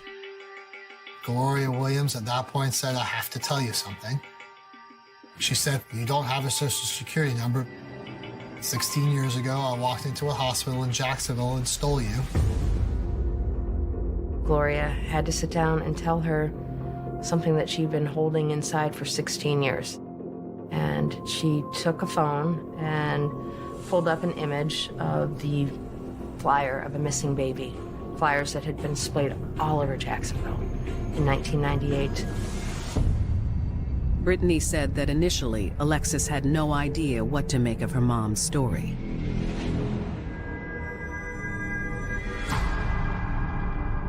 It was kind of hard for her to conceptualize that she was kidnapped. For Alexis, this was not real. But Brittany told investigators that when Alexis did a little research, she was shocked to discover much of what her mother said seemed to be true. She went on her phone and brought it up online, the Kamaya Mobley story or whatever. And then when I seen the abductor, I was like, that looked just like Miss Gloria. This kidnapping was definitely in the news. You heard about it in the newspaper. It was very widespread. It was definitely a talk of the town. This was a story that everyone in Jacksonville knew about. The little girl was kidnapped at just 8 hours old. Now, after presenting Gloria with Brittany Mitchell's statement, as well as the evidence of the fraudulent birth certificate, investigators ask her point blank, did she kidnap Kamaya all those years ago? And if so, why? Detectives are hopeful that Gloria is going to share some additional information. But Gloria, it appears, has nothing to say. In her mind, she was thinking that this was going to fix the situation. She didn't think about the snowball effect that it was going to cause in regards to everybody in her life. On kidnapping charges, shocking the small town of Walterboro, South Carolina, to its core. Gloria had been arrested for kidnapping this young girl out of the hospital in Florida over 18 years ago. As unbelievable as the story sounds, detectives have a sworn statement from a friend of Gloria's daughter that implicates her in the crime, as well as evidence that suggests Alexis's birth certificate is a forgery. Detectives knew that they'd gone from credible lead to potential suspect in the abduction of Kamaya Mobley. If investigators want to make the charges against Gloria stick, they're going to need answers to a couple of questions. A, what was Gloria's motive for committing the crime? And B, was the man who raised Alexis as his daughter, Charles Walker, in on the kidnapping? But if police are expecting Gloria to provide them with the answers, they're sorely mistaken. Gloria exercises her rights and chooses not to speak to them.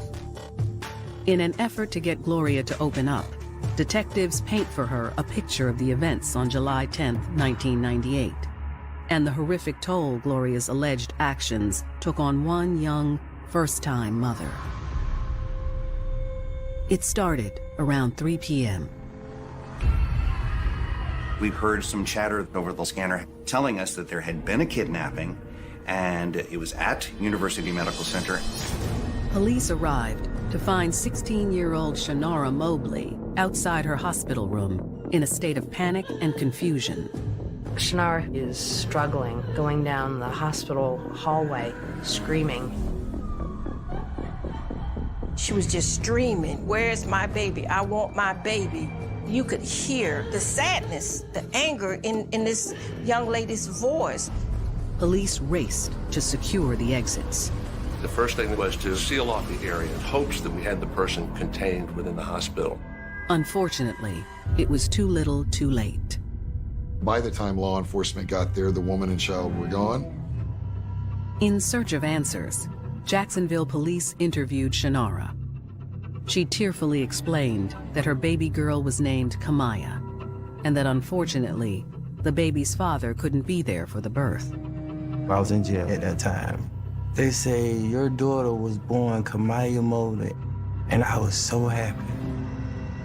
Until they told me my daughter has been kidnapped. Shannara told police that 8 hours after giving birth, a woman she assumed was a nurse entered her room. The nurse had taken particular interest in 16-year-old Shannara's pregnancy and the birth of her child. When the woman suggested that baby Kamaya needed her temperature taken, Shannara handed over the infant without hesitation. But as the woman left the room, Shannara noticed something strange. Shannara noticed as she walking out that she had a purse on her arm. They're not supposed to be working with no purse on their arm. According to Shannara, neither the woman nor baby Kamaya ever returned. At this point, detectives pause and ask Gloria if she has anything to say. She remains silent, so detectives pick up where they left off.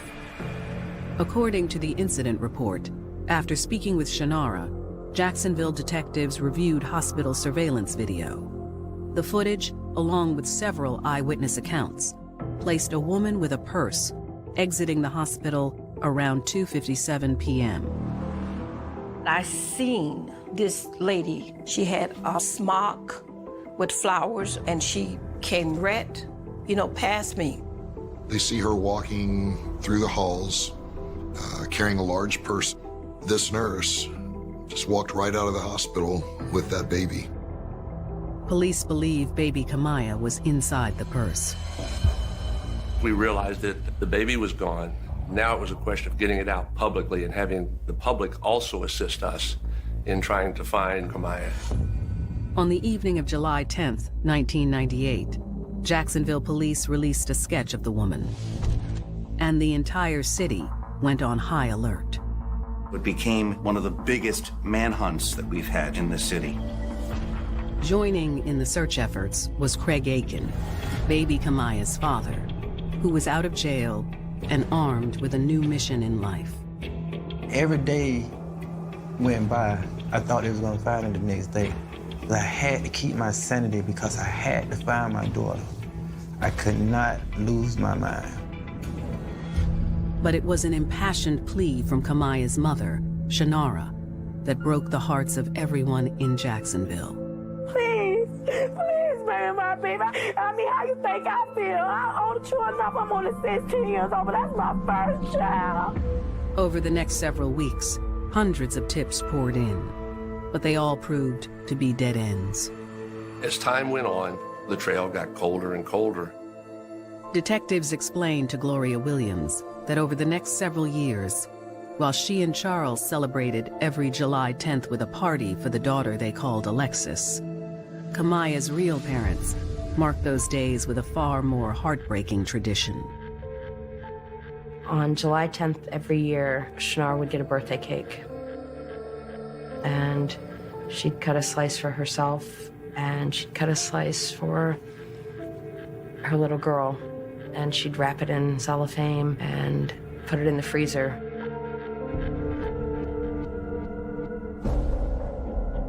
Detectives asked Gloria once again if she is ready to explain what happened that day in 1998 and why. For Gloria Williams, it got to be a hard thing to keep for 18 years, to keep it to yourself like that. When the true motive behind the kidnapping comes out, investigators realize there's a whole other layer to the case. And that Gloria's dream of having a baby girl of her own may well have been trumped by her desire to keep her man by her side. This wasn't haphazard. This wasn't random. This was a deliberate, premeditated effort to steal a child. Gloria Williams has just been arrested for the 1998 kidnapping of a baby named Kamaya Mobley, who, they allege, Gloria has raised for the last 18 years under the name Alexis. Those who know Gloria are shocked by the allegations. This was a major shock. I'm sure some were thinking that Kamaya was gone, totally gone, whether dead or just literally into her own life somewhere else. I'm sure that people were kind of taken back. I think everybody was assuming that that was her child. She raised her as her child.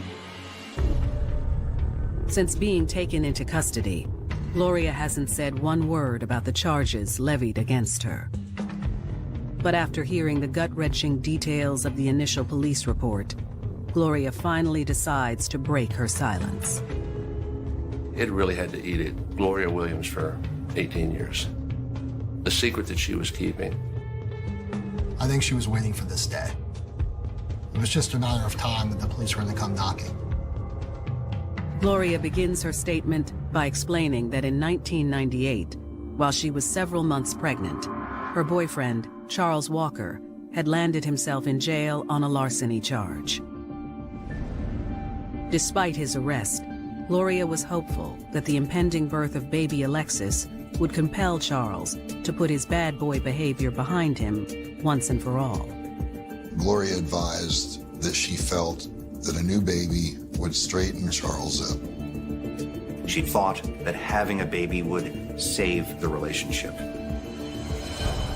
However, Gloria tells police her hopes for a better future were dashed in the blink of an eye when she suffered a miscarriage. She went to get an ultrasound that they had said the baby's had stopped developing, it's gone. Having a miscarriage was tremendous loss for her. She had just a lot of emotional pain and loneliness. Adding to the pain, Gloria was afraid that if Charles found out about the miscarriage, he would end their relationship. She's not going to allow that miscarriage to be the cause of losing her man. I don't believe Gloria told anyone. I don't believe she even wanted to believe that she had had a miscarriage. Gloria explains that on the night of July 9th, 1998, her emotions came to a head. All alone, grieving her lost daughter, and fearful of the toll the miscarriage would take on her relationship, she began scheming of ways to have the baby and the man she'd always dreamed of, no matter the cost. When somebody is broken and desperate, they'll do anything. Absolutely anything. Everything just started spiraling out of control. Gloria says that the next day, she found herself heading south to Jacksonville, Florida, to do the unthinkable. Gloria stole a child for Charles out of that desperate need for that relationship. He was everything that she could possibly have wanted, and she thought that she can have that once again. Detectives are stunned. How did Gloria keep her crime under wraps all these years? And more importantly, did she ever divulge her secret to Charles, thus making him her co-conspirator? Or did Gloria actively keep Charles in the dark in order to keep him by her side? Charles didn't understand the depth of the damage that Gloria Williams was inflicting for him and for the relationship. Ultimately, there's no happy ending. Gloria Williams has admitted to stealing less than one-day-old baby Kamaya Mobley from a Jacksonville, Florida hospital back in 1998. According to Gloria, it was all part of a desperate attempt to mend the broken relationship with her live-in boyfriend, Charles Walker. Gloria was in a very unhealthy state. She had a miscarriage. Her current relationship is in a state of failure. So in her mind, when you have that many losses compounded with no support at all, she made such a terrible decision to go and kidnap a baby. According to Gloria, her plan worked, at least at first. 2 weeks after she brought the baby home, Charles was released from jail. Charles stated that upon seeing that little girl, it was just more motivation for him to change his life. And Gloria was happy as well. She'd accomplished her mission. Gloria tells detectives that while Charles was clearly a changed man after the arrival of baby Alexis, the relationship had bigger problems than a newborn could fix. Charles loved her as his own, thought that, this is my baby girl. But in regards to Gloria, there's a lot of things missing in their relationship. They couldn't make it, so they broke up. Gloria has one of those feelings of, your world is shaken, and then all of a sudden your dream comes true, and whoa, hold on, it's gonna end. According to Gloria, Charles never knew the truth about his daughter. No one did. Charles played child support for 18 years for a daughter that he believed was his. This illusion became her reality, so she led this perfect life and fostered this great environment for Alexis. Gloria says that the truth of what she'd done weighed more heavily on her with each passing year. Finally, when Alexis turned 16 and wanted to get a job, Gloria cracked. Alexis didn't really exist. Her real name was Kamaya Mobley. Gloria assumed that once Alexis knew the truth, she'd never forgive her. But that wasn't the case. Alexis said, it didn't matter. You're still my mom. I still love you. For the next 2 years, Gloria and Alexis continued living the lie. That secret stayed between the two of them. Charles had no idea that his daughter wasn't his daughter. It's a shocking story, one like nothing detectives have ever heard before. But in order to prove it's 100% true, investigators need to compare DNA samples of 18-year-old Alexis against those on file from baby Kamaya. Within the hour, Alexis arrives at the station. Alexis here. Of course, she's a little loud out there. I'm gonna let her come in, let you talk to her, make sure she's okay. Police allowed them to have this special time together, to say their goodbyes. It's okay. It's okay. You know I love you so much. It's okay. What do you have to do? It's okay. What do you have to do? I'm trying to be strong for you. I'm trying to worry about me. Okay? When they were hugging each other and crying, it was heartbreaking. At Gloria's urging, Alexis supplies investigators with a sample of her DNA. They compare the swabs to the original sample from baby Kamaya. So DNA results indicated that Alexis was indeed Kamaya Mobley. Nearly 2 decades later, police have found Shannara Mobley's missing daughter. As for Gloria Williams, she's charged with kidnapping and interference with child custody, a first-degree felony that carries the possibility of a life sentence in Florida. In South Carolina, she was the church lady, but that's not how we knew her in Jacksonville. In Jacksonville, Gloria Williams was a monster because we knew what she did. Every day that Gloria Williams had Kamaya Mobley, she continued to commit that kidnapping. With Gloria formally indicted, detectives need to speak with Charles Walker. The police believe Charles was not involved in any way, shape, or form. Within moments of getting him on the phone, it's clear that's indeed the case.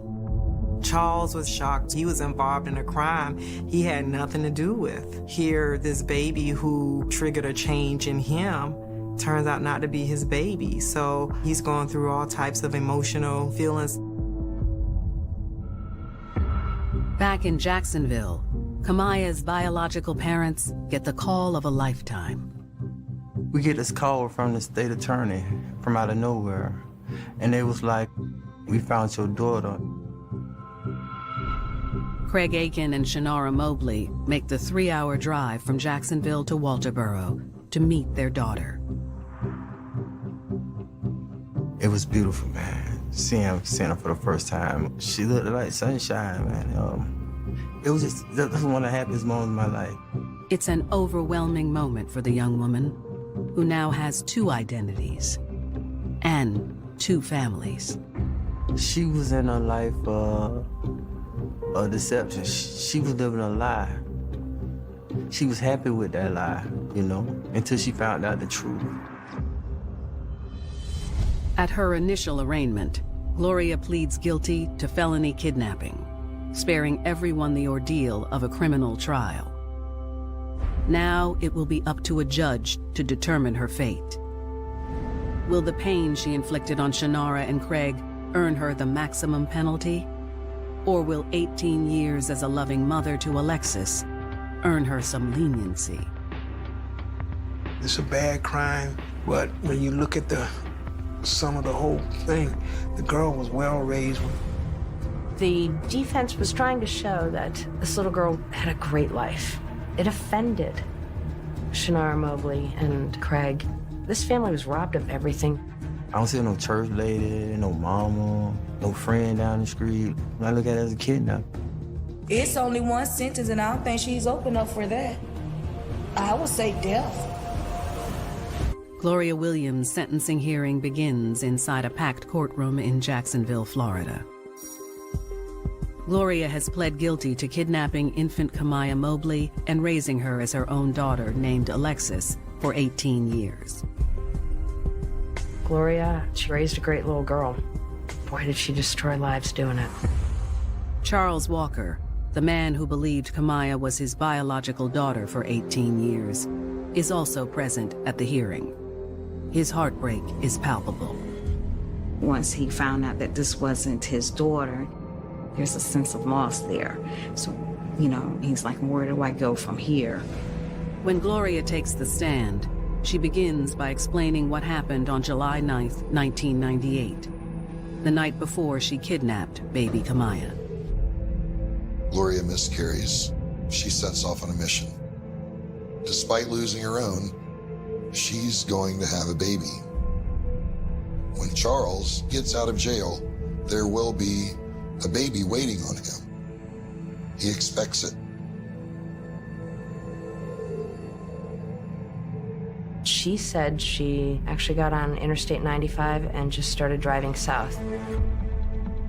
Gloria says she crossed the Florida state line into Jacksonville around 10 o'clock on the morning of July 10th. She claims that she just drove to this hospital randomly. She really doesn't know how she was going to get a baby. Gloria entered the hospital dressed in her nurse's assistant uniform. She's wearing a floral scrub type top that you would see if you went into any hospital. Gloria says she stalked the maternity ward, unsure of her next steps. That's when she found 16-year-old Shanara Mobley holding newborn baby Kamaya. She says that she sat there and talked with Shanara. Gloria admits that she took Kamaya from her mother under the guise of needing to take the child's temperature. Instead, she stashed baby Kamaya in her purse and left the hospital. There's only one reason that she wanted to have that baby, to save the relationship with her boyfriend. I was thinking about, maybe this baby can help Charles. Thought it would bring peace to the family. Having kept her miscarriage a secret, Gloria says no one missed a beat when she showed up the next day with a newborn baby. Ms. Williams was able to convince people that she was pregnant and gave birth. The people that are closest to her, all of those people were fooled. I'm sorry. I'm sorry about all of this. I'm not a bad person. Well, it bothered me because she pretended that she was her mother all these years. She took that away from us. I did a wrong thing. I did. If I could do it all over again, no, I wouldn't do it. Gloria's testimony is powerful. But the victim's impact statement from Shanara Mobley, Kamaya's biological mother, demonstrates the acute pain Gloria's actions have caused. She wouldn't have went into a grown woman's room and done that. Okay, you're saying because you were so young. Yeah, because I was young and she came in there and prayed on the child, and that's what she's doing to my child. Yes. I am your mother, Kamaya. Shanara tells the courtroom that only one sentence is fitting for the woman who stole her baby.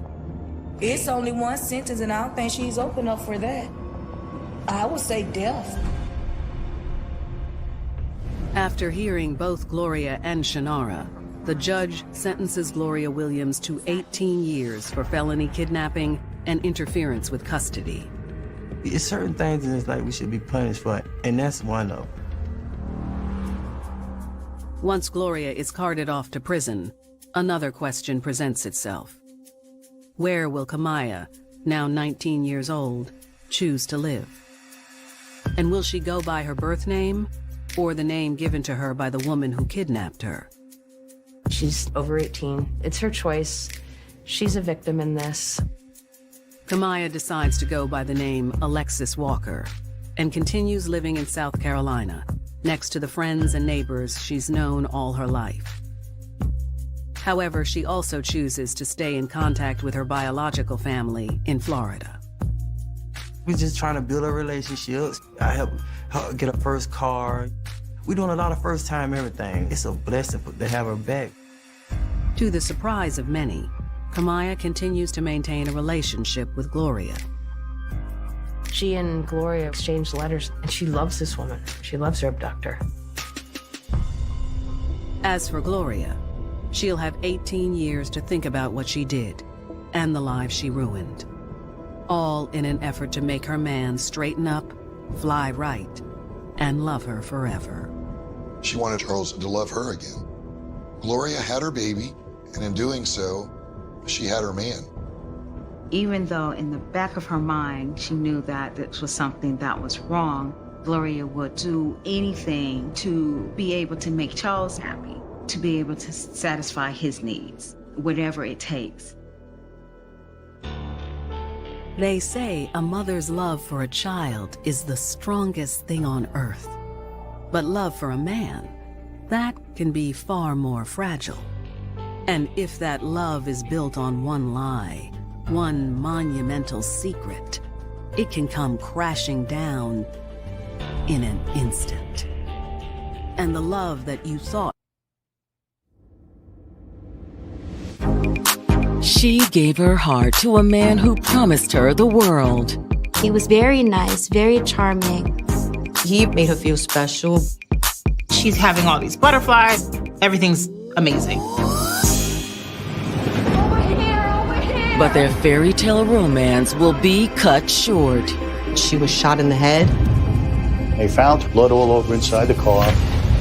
Was it a robbery gone wrong? Her cell phone and her purse were missing. This was looking more and more like a random crime. Or was it personal? She had met a woman that she was in love with. She was starting to explore her sexuality. The investigation will turn up a number of suspects. It was an overwhelming case. Things really started to go downhill. And before the dust settles, another life may be lost. We don't want to believe that the depravity that happened in this case was possible. That Jekyll and Hyde type of personality.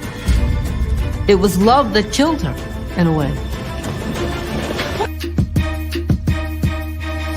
January 22nd, 2017. It's a peaceful Sunday in Yonkers, New York, a suburban gateway between New York City and the Hudson Valley. Yonkers is a city of about 200,000 people, just north of New York City. We're sometimes affectionately known as the sixth borough. Yonkers area can be a little more urban. It's a melting pot, but it is genuinely a really nice place to live. However, this morning, Yonkers resident Leonida Perez Casado is up nervously pacing her apartment. She had woke up around 7 and noticed her daughter was at home. Hey, you reached Diana. Leave a message. Diana, it's your mother. Where are you? Mom's calling Diana, not getting her on the phone. Diana was 27. She was an adult. But this type of behavior was out of the norm for her. Her mother got very nervous. But Leonida feels a wave of relief wash over her when she sees Diana's car in the parking lot. She goes to the parking lot and she spots her daughter. She sees Diana hunched over and she thought, oh my God, look at this girl. I'm gonna kill her. I can't believe she fell asleep in the car. Diana? What are you doing out here? But Diana isn't sleeping. She felt something wet, and when she looked at her hands, it was blood.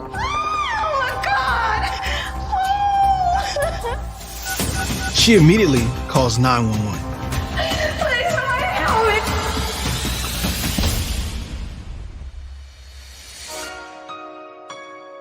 Diana Casado had always been the heart of her family.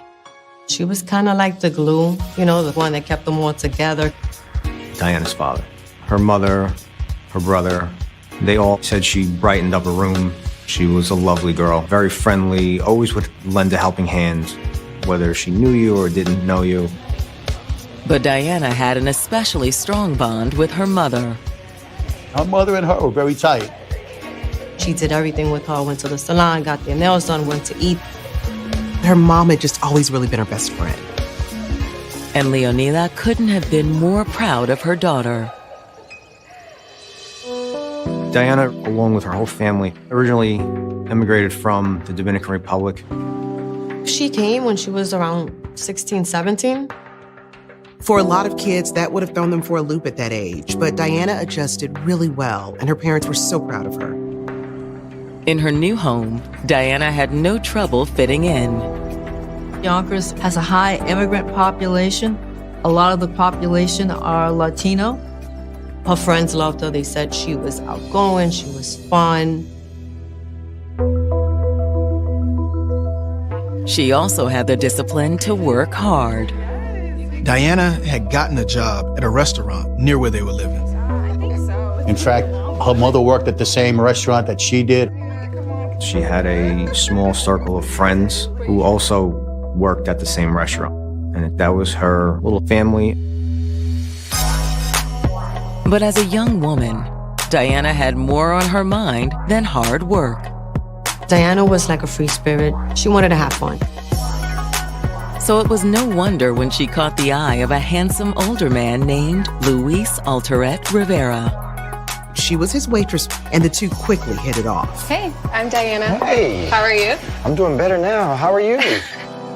He was a good-looking man. He started talking to her. He was being very nice, open and friendly. He said, would you like to get together?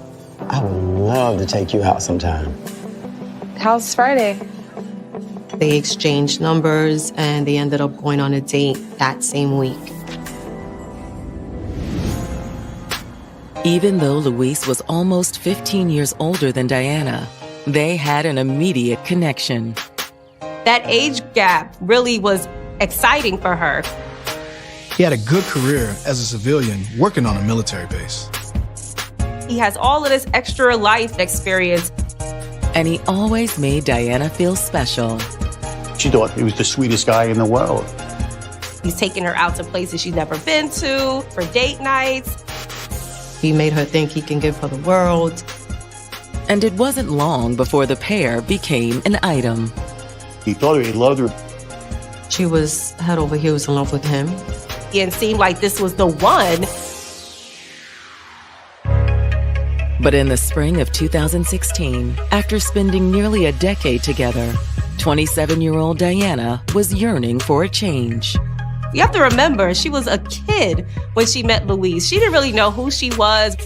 She reached a point in her life where she thought, I don't know if this is really what I want forever because I really haven't experienced anything else.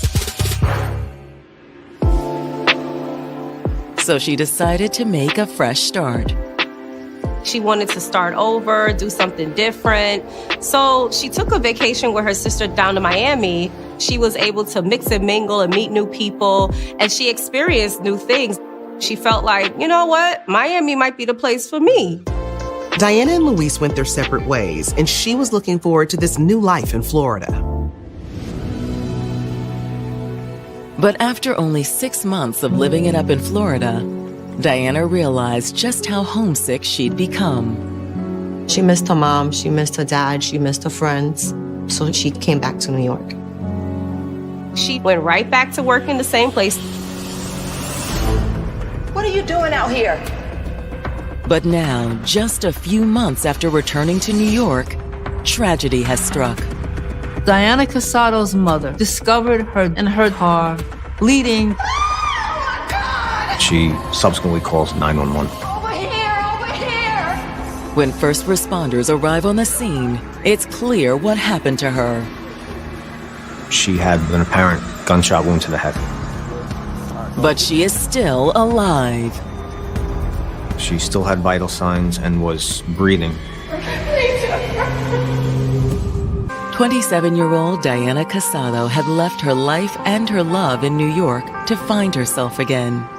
She was down in Florida for several months in 2016. She was feeling like she didn't really know who she was. She couldn't commit to Luis feeling like this, so they split up and she went to stay with her sister in Miami. But it didn't take long for her homesickness to bring her back to Yonkers. She felt like the grass wasn't that much greener on the other side, so back to Yonkers it was.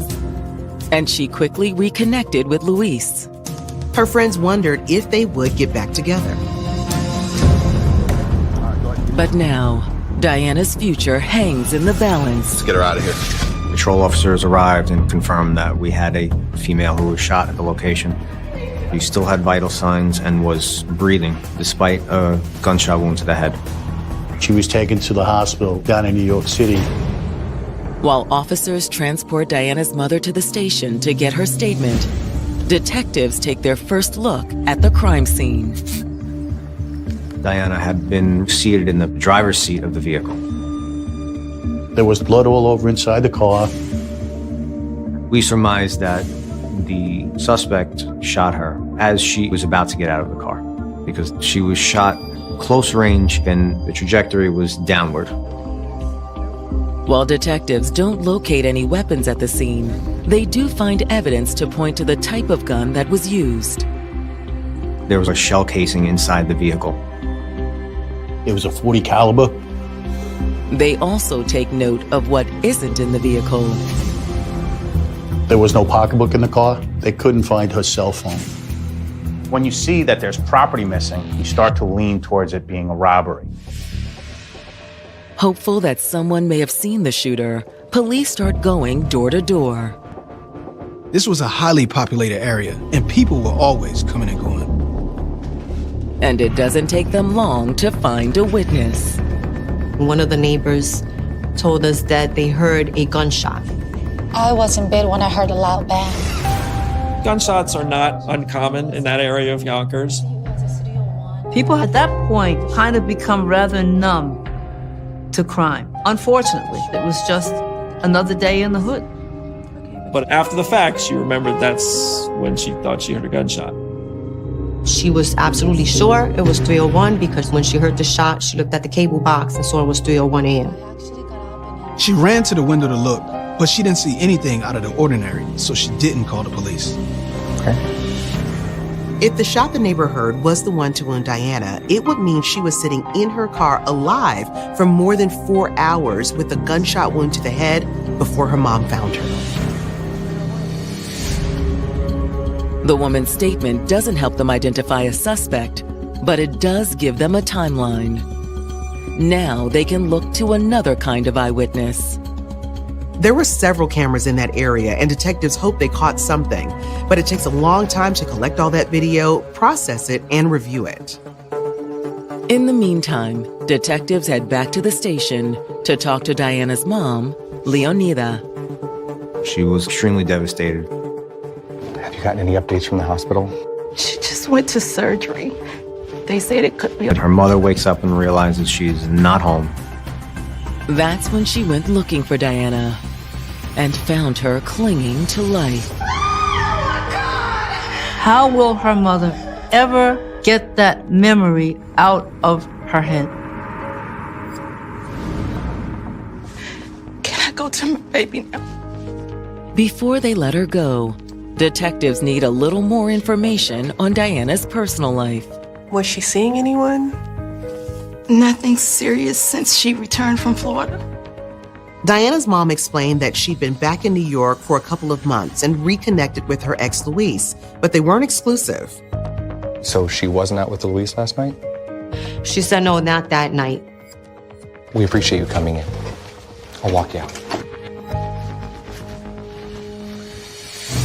When Diana's father shows up at the station, he's just as shocked about what's happened. Diana's father and mother were separated. Now, So after Diana's mother found her, her brother showed up at the scene and then went back to her father's house and told her father. There wasn't much anyone could do at the hospital, so he come to the station to help them find out who did this. he was just trying to give us as much info as possible. I can't believe it. I just saw her yesterday. Could you tell us more about yesterday? He said she went over probably about 4:30 or 5 o'clock in the afternoon.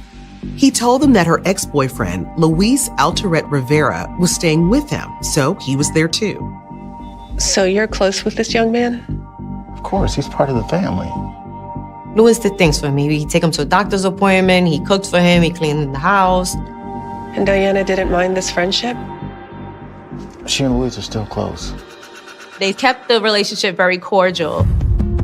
A lot of people thought they were going to get back together. But like Diana's mother, her father has no idea who would want to harm her. The dad assumed it was a stranger, the robbery. When detectives sit down with her ex, Luis, he agrees. They'd gotten his number from Diana's dad, and he was more than happy to come in. When she parked her car, it's very dangerous. I even gave her a maid not too long ago. This was looking more and more like a random crime, but law enforcement always wants to start with the victim's inner circle and then move out from there. Luis confirms to detectives that he and Diana were still on good terms. And you and Diana never had any problems? Never had a problem. No? Nothing physical, anything like that? Never. He was very polite, very cooperative and cordial. However, he does admit to being shocked by the way Diana ended their relationship. He thought she was going to stay with her sister for a week vacation in Florida. She told me she was going for 10 days, and she never came back. That was surprising too. It also raises a red flag for the detectives. Maybe he hadn't accepted their breakup. Did you want to get back together with her? I would have loved to. Luis was still in love with Diana. But he knew she felt differently. She don't want to have a serious relationship. We will still have sex, but not like seriously, you know.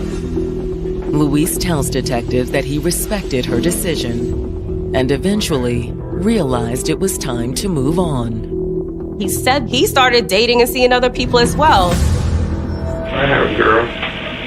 Not like wife, but like girl, friend. And so did Diana. Did she have other friends or no? No, she go out with females. Diana was exploring her sexuality. Diana was dating, and she met a woman, and she was in love. The first suspect that most police officers look at are an intimate partner. If she'd found out Diana was seeing Luis again, that could be a motive. What are you doing? What are you doing? As Diana Casado undergoes emergency surgery for a gunshot wound to the head, her ex-boyfriend, Luis Altaret Rivera, has just told Yonkers detectives that he'd heard she'd been seeing someone new. He said she met a woman and she was in love. But that isn't the only rumor Luis shares with detectives. They broke up, I don't know, something happened with her. Could Diana's new love interest be responsible for her death? You need to consider people's motives. Could be this overwhelming jealousy of, a fear of losing Diana. Of course, the fact that Diana was seeing someone new could also give Luis a motive. How did that make you feel? I didn't care because we didn't have a serious relationship. To prove it, Luis tells them he was with his new girlfriend in the Bronx on the night of the shooting. What time did you go down? It was like 1. They went in the car talking for a little bit, and then he told her, hey, let's go to Yonkers. Diana's father bought me a bottle of rum from DR. He then drove to the father's house, and then he brings her back down to the Bronx. They sat there, drank a little bit, and then she said she had to go, and he went home. I got home around 5 something. In the morning? Yep. Luis insists he has nothing to hide. He gave his consent to search his vehicle to see his cell phone.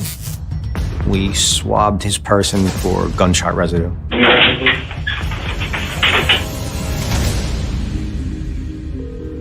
And when the detectives follow up with his new girlfriend, she confirms everything he's told them. It's the girlfriend in the Bronx. It was like, yeah, he was with me. He had nothing to do with this. It's a setback for the investigation. One that's made even worse when the detectives receive a call from the hospital. Diana was taken off of life support, and she passed.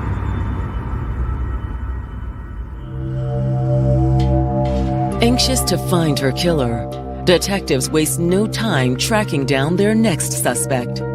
They were able to find the girlfriend's name through Diana's social media. She was a young lady named Angelica. But when Angelica shows up for her interview, she seems confused. Can I ask what this is about? I explained to her that Diana had been killed. What? She seemed really caught off guard. Angelica tells them she'd had plans to see Diana the night before. They were supposed to go out, but she ended up staying at work. They didn't meet up. So wait, you two weren't broken up? No, definitely not. When was the last time you two talked? It was last night, a little after midnight. Diana was out at a bar. She was with her friend Ricardo. Just a friend? For her, yeah. Angelica thought Ricardo wanted more, but she didn't think Diana would ever go for it. We had a good thing.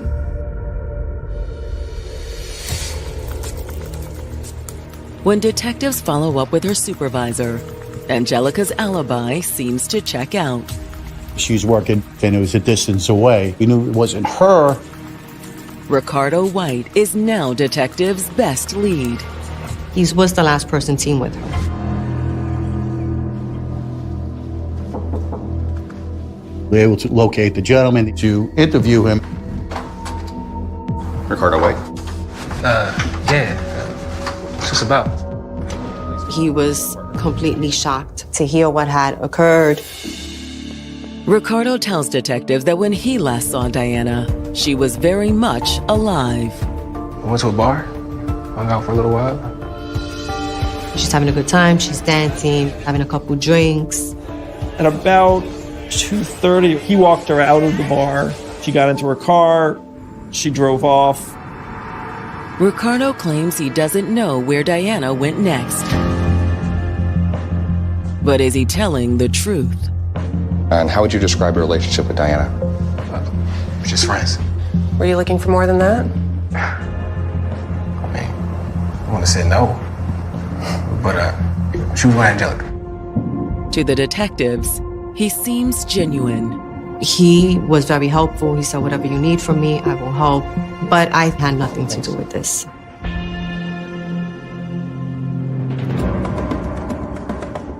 Requesting the surveillance footage from the bar confirms Ricardo's story. It's Ricardo. In the video, Diana is clearly seen leaving the bar at 2:30 a.m. You see them on video walking to the car, then you see him coming back. He's going to add to the club for approximately an hour thereafter. And that would put him in the club long after we believe she was shot. Which means the investigation has now come to a standstill. It's frustrating. You feel like you owe the family an explanation. Take a seat, please. But a meeting with Diana's brother is about to change the course of the investigation. He wanted to talk to them about Diana's ex-boyfriend, Luis. I know my dad loved the guy. He didn't know everything. According to Junior, Diana's father thought Luis had always been a doting partner. He's going to sit right next to her. He's going to get her drink. He's going to drive her to and from work. But Junior saw Luis's behavior differently. He said, he was very controlling. You wearing that? Yeah. Put this on. He saw him as someone who wants to be able to monitor her every move. She couldn't do anything on her own. When Diana decided to end the relationship and move to Florida, Junior was optimistic. But as soon as she returned to New York, he says Luis started worming his way back into her life. He attempts to resume the controlling behavior, following her at work, trying to be everywhere she is. He wouldn't take no for an answer. Junior made sure to let police know that if anyone was capable of doing this to his sister, Diana, what's this? it was Luis. Less than 48 hours after Diana Casado was murdered, Her brother Junior has just told Yonkers detectives that they should be looking at her ex-boyfriend, Luis Alterette Rivera. He saw him as someone who wants to be able to monitor Diana's every move. He said Luis controlled everything that Diana did. He controlled what she wore, what she could buy, where they would go. You wearing that? Yeah. Put this on. It's a classic sign of domestic violence. Put it on. He saw her as an object. She was property to him. He's got to be looked at for this crime. However, the facts suggest Luis couldn't have pulled the trigger. The gunshot residue testing they conducted on Luis came back negative. And they confirmed his alibi for the night that Diana was killed. I'll walk you out. At Junior's insistence, detectives decide to take a closer look at Luis. Junior didn't know all the ins and outs of the couple's relationship, but he said one of Diana's oldest friends, Camilla Rhodes, would know more. Called down to the station, Camilla seems just as convinced of Luis's guilt.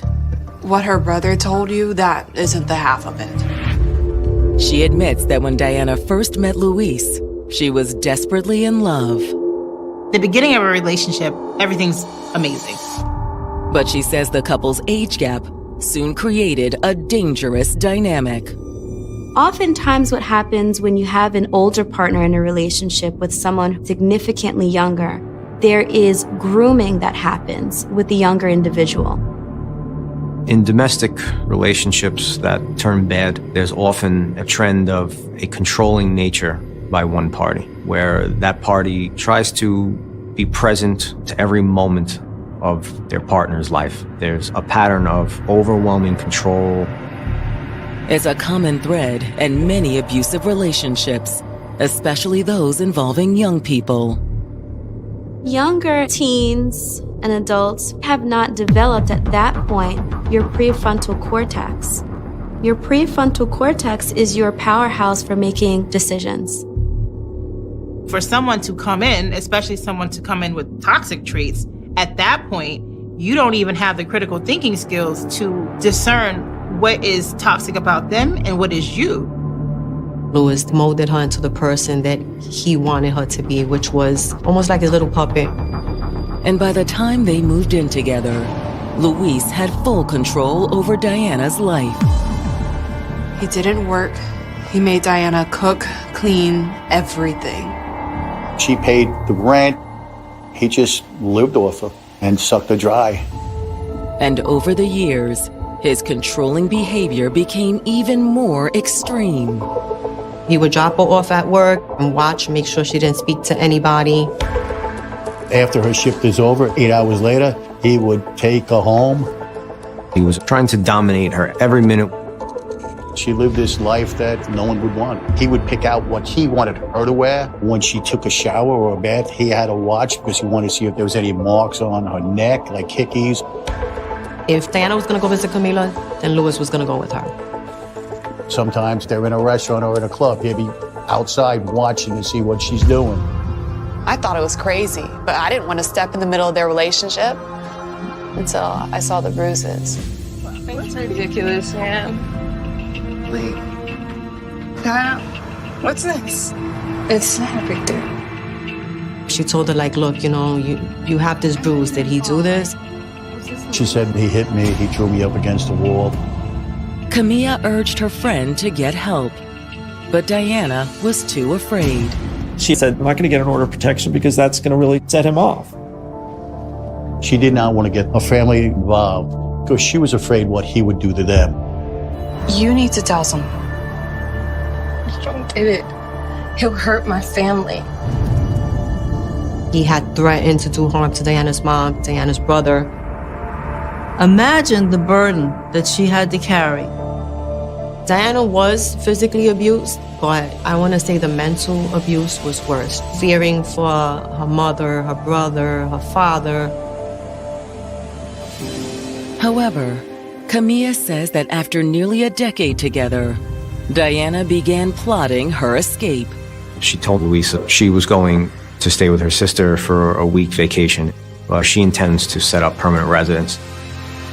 She was cleaning the slate and starting a new life down there. Unfortunately, Diana's fresh start wasn't what she bargained for. He soon follows her down there. Did he find her? No, but he was looking. He didn't know where she lived. He was trying to get the address, but she wouldn't give it to him. But he continued to call her. This guy just would not leave her alone. She would always have it in the back of her mind that at any given moment, Luis Rivera could pop out of the woodwork and terrorize her. Convinced she'd never find peace in Florida, Diana eventually moved back home. She went back to work at the same location. In an abusive relationship, it's not really recommended for you to return back to the location in which you were abused. But Diana felt there was no escape. She was stuck. This guy wasn't going to let her go. He found her, and the same cycle continued. She was afraid to tell him no. They started seeing each other once in a while. It was to keep him happy, just so he didn't, react or harm her family. But Diana had refused to stop living her own life. She met a woman, and she was fond of her. It was overwhelmingly happy for her, like just being with this new person who made her feel good and didn't tear her down. She was ready to just embrace whatever came forward. But Camilla fears that Diana made a fatal mistake. She had a conversation with Luis 2 days before she was killed. She basically told him, it's over. I'm not going to be with you. I'm never going to be with you. I tried to stop her. I didn't think it was a good idea. She told Diana, you might be signing your own death sentence. It's over! Yonkers police now know that nearly everything Diana Casado's ex-boyfriend, Luis Altoret Rivera, told them about their relationship was a lie. There was a big disparity in the way Luis described the relationship and how other people described it. It wasn't a good relationship. This guy is abusive. And when police check Luis's criminal record, it's clear that's not the only thing he lied about. He had an extensive record. In 2007, he threw something at his wife at the time. They had a really bad relationship. He would beat her in front of the kids.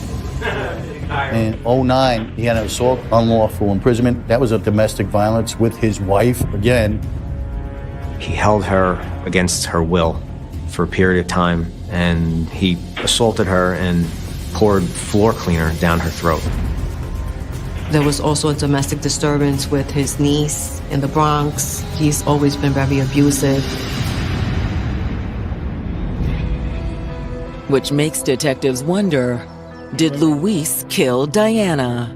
Luis claimed to have been with another woman, and this other woman vouched for him. However, his phone records tell a different story.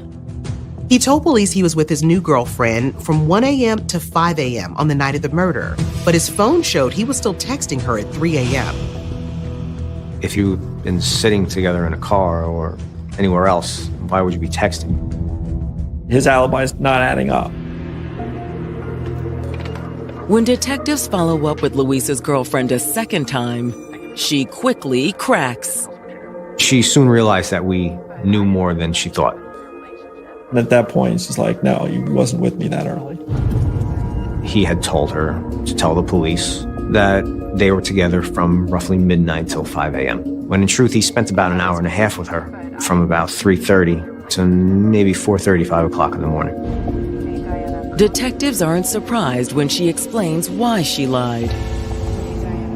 She was afraid that she would end up like Diana Casado if she didn't say that he was with her.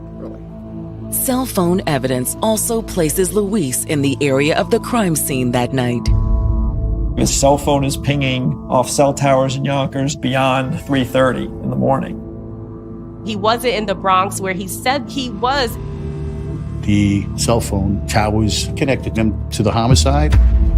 Even with Luis's alibi proven to be a lie, detectives have no hard evidence that he shot Diana. We needed a physical evidence. But they end up with something even better. A few days after the shooting, police finally received the results from their video cameras. I was in bed when I heard a loud bang.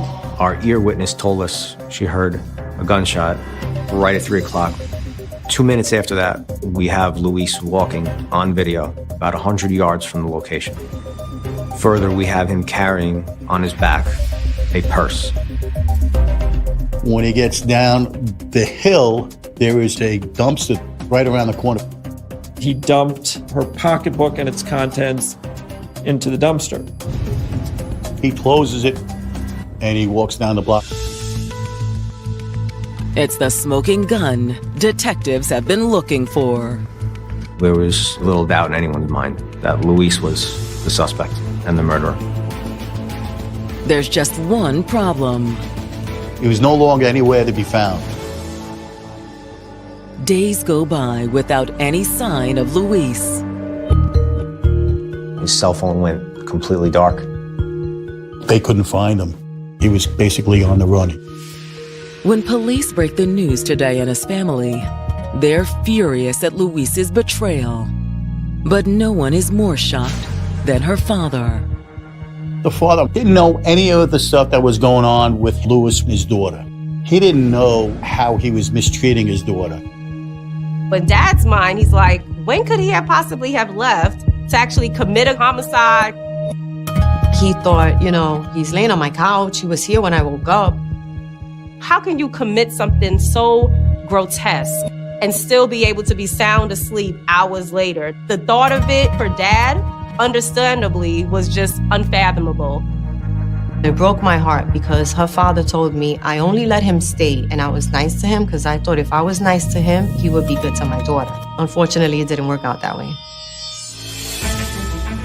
Eventually, Yonkers police recruit the help of the FBI to track Luis down. They helped us with tracking his cell phone. He was all over the place. Connecticut, Florida. But by the time you get to that location, he's no longer there. He seemed to always be one step ahead. More than a year goes by without an arrest in Diana's case. Being patient is very difficult, especially when you know who your suspect is. But the police refuse to give up. When it comes to something so heinous as what happened to Diana Casado, we will find who did it, and we will eventually bring you to justice. Then finally, in March of 2018, they received new information on Luis's whereabouts. This is Benjamin. We went to Puerto Rico to his father's house. Once again, he's managed to slip away. But this time, he's left a sickening trail. We found out that there was actually a girlfriend in Puerto Rico who was murdered 13 months after Diana was. And he's a person of interest in that case. Her name was Ilia Milan Melendez. He got a phone call one day from his uncle that she was at a bar and she's drunk. He comes over to the bar and forcibly drags her from the bar, puts her in his car, and that's the last she's seen. She was found nearly decapitated in a shallow grave by a beach. I mean, this guy he's a psychopath. In the aftermath, Luis had disappeared again. How long can this go on? It became that much more important to not leave him free for any longer. Then in February of 2019, investigators get the break they've been waiting for. We were able to get a new cell phone number for him. He's in Vancouver, Washington. He knew we had to move quickly. We got on a plane and went out there. It's time. Let's grab him.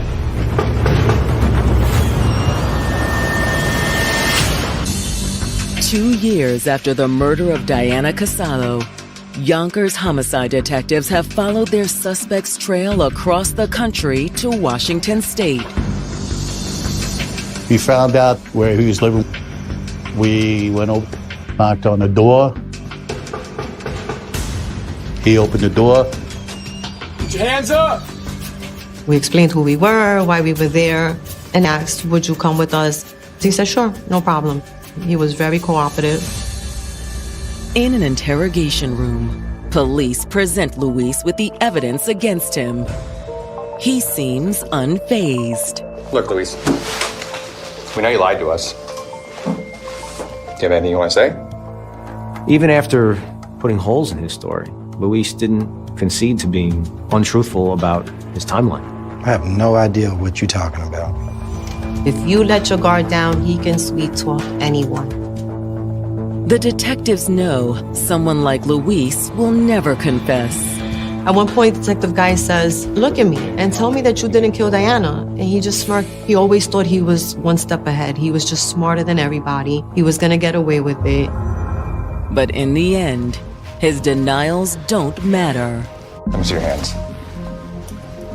We had enough to go and charge him with the murder. Sit tight. They had made arrangements to have him extradited back to New York. For Diana's family, news of the arrest lifts a weight from their shoulders. It was very emotional for Detective Geis and I to be able to tell the family, hey, we got him. The family, I have to say, God bless them, because I don't believe I would be that patient. They're a beautiful family, truly. And on May 23rd, 2022, when Luis stands trial, the prosecution doesn't hold back. They said this crime was cold, calculated, and fueled by Luis's jealousy and his need to control Diana. She told Luis that she was in love with a woman and that was it. Like, she was done with him and she was gonna move on. That was the tipping point. He took that as a sign of disrespect, like, who do you think you are? So in the early morning hours of January 22nd, 2017, police believe Luis contacted Diana and asked her to meet him. She did agree to meet him. We have very good evidence that Diana picked up Luis around 2:45 in the morning. We have video of her car actually going towards the direction where he was living. And then it comes back. And it looks like there's two people in the car. And then we were able to follow her car on camera, and she parks it out in the parking lot shortly thereafter. All right, Luis, what is this about? Her guard was down. She was expecting a conversation, one of the many conversations that they had had before. But Luis was planning something else. They started arguing about their relationship. Diana, I love you. No, this isn't love. I can't keep doing this with you. When Luis realized it was finally over, he pulled out a gun. To show that he is still in control, he did something that ended it all. What are you doing? What are you doing?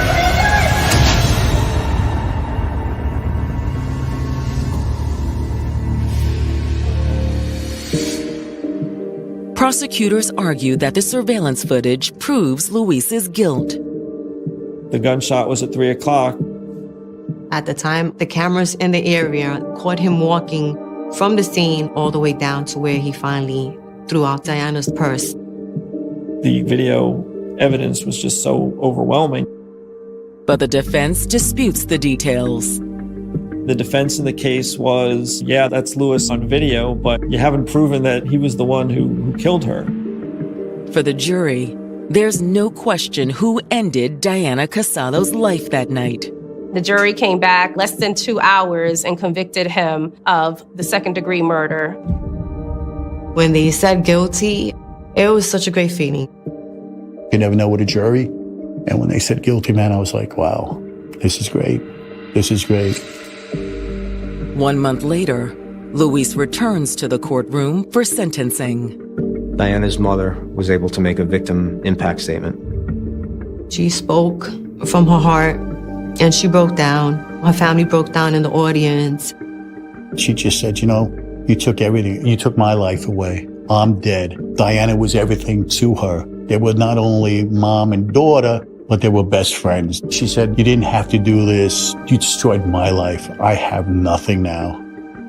She begged over and over, why? Why did you take my beautiful daughter? And there was no answer.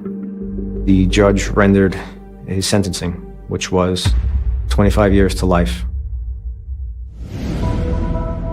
Diana's family was so grateful that finally he was going to pay for what he had done. Now he's away. He can't hurt anybody else. We were able to do it. We were able to give him justice. But for Luis's other alleged victim, justice remains out of reach. There's another woman in Puerto Rico who also was killed. My understanding is that they still are actively working the case.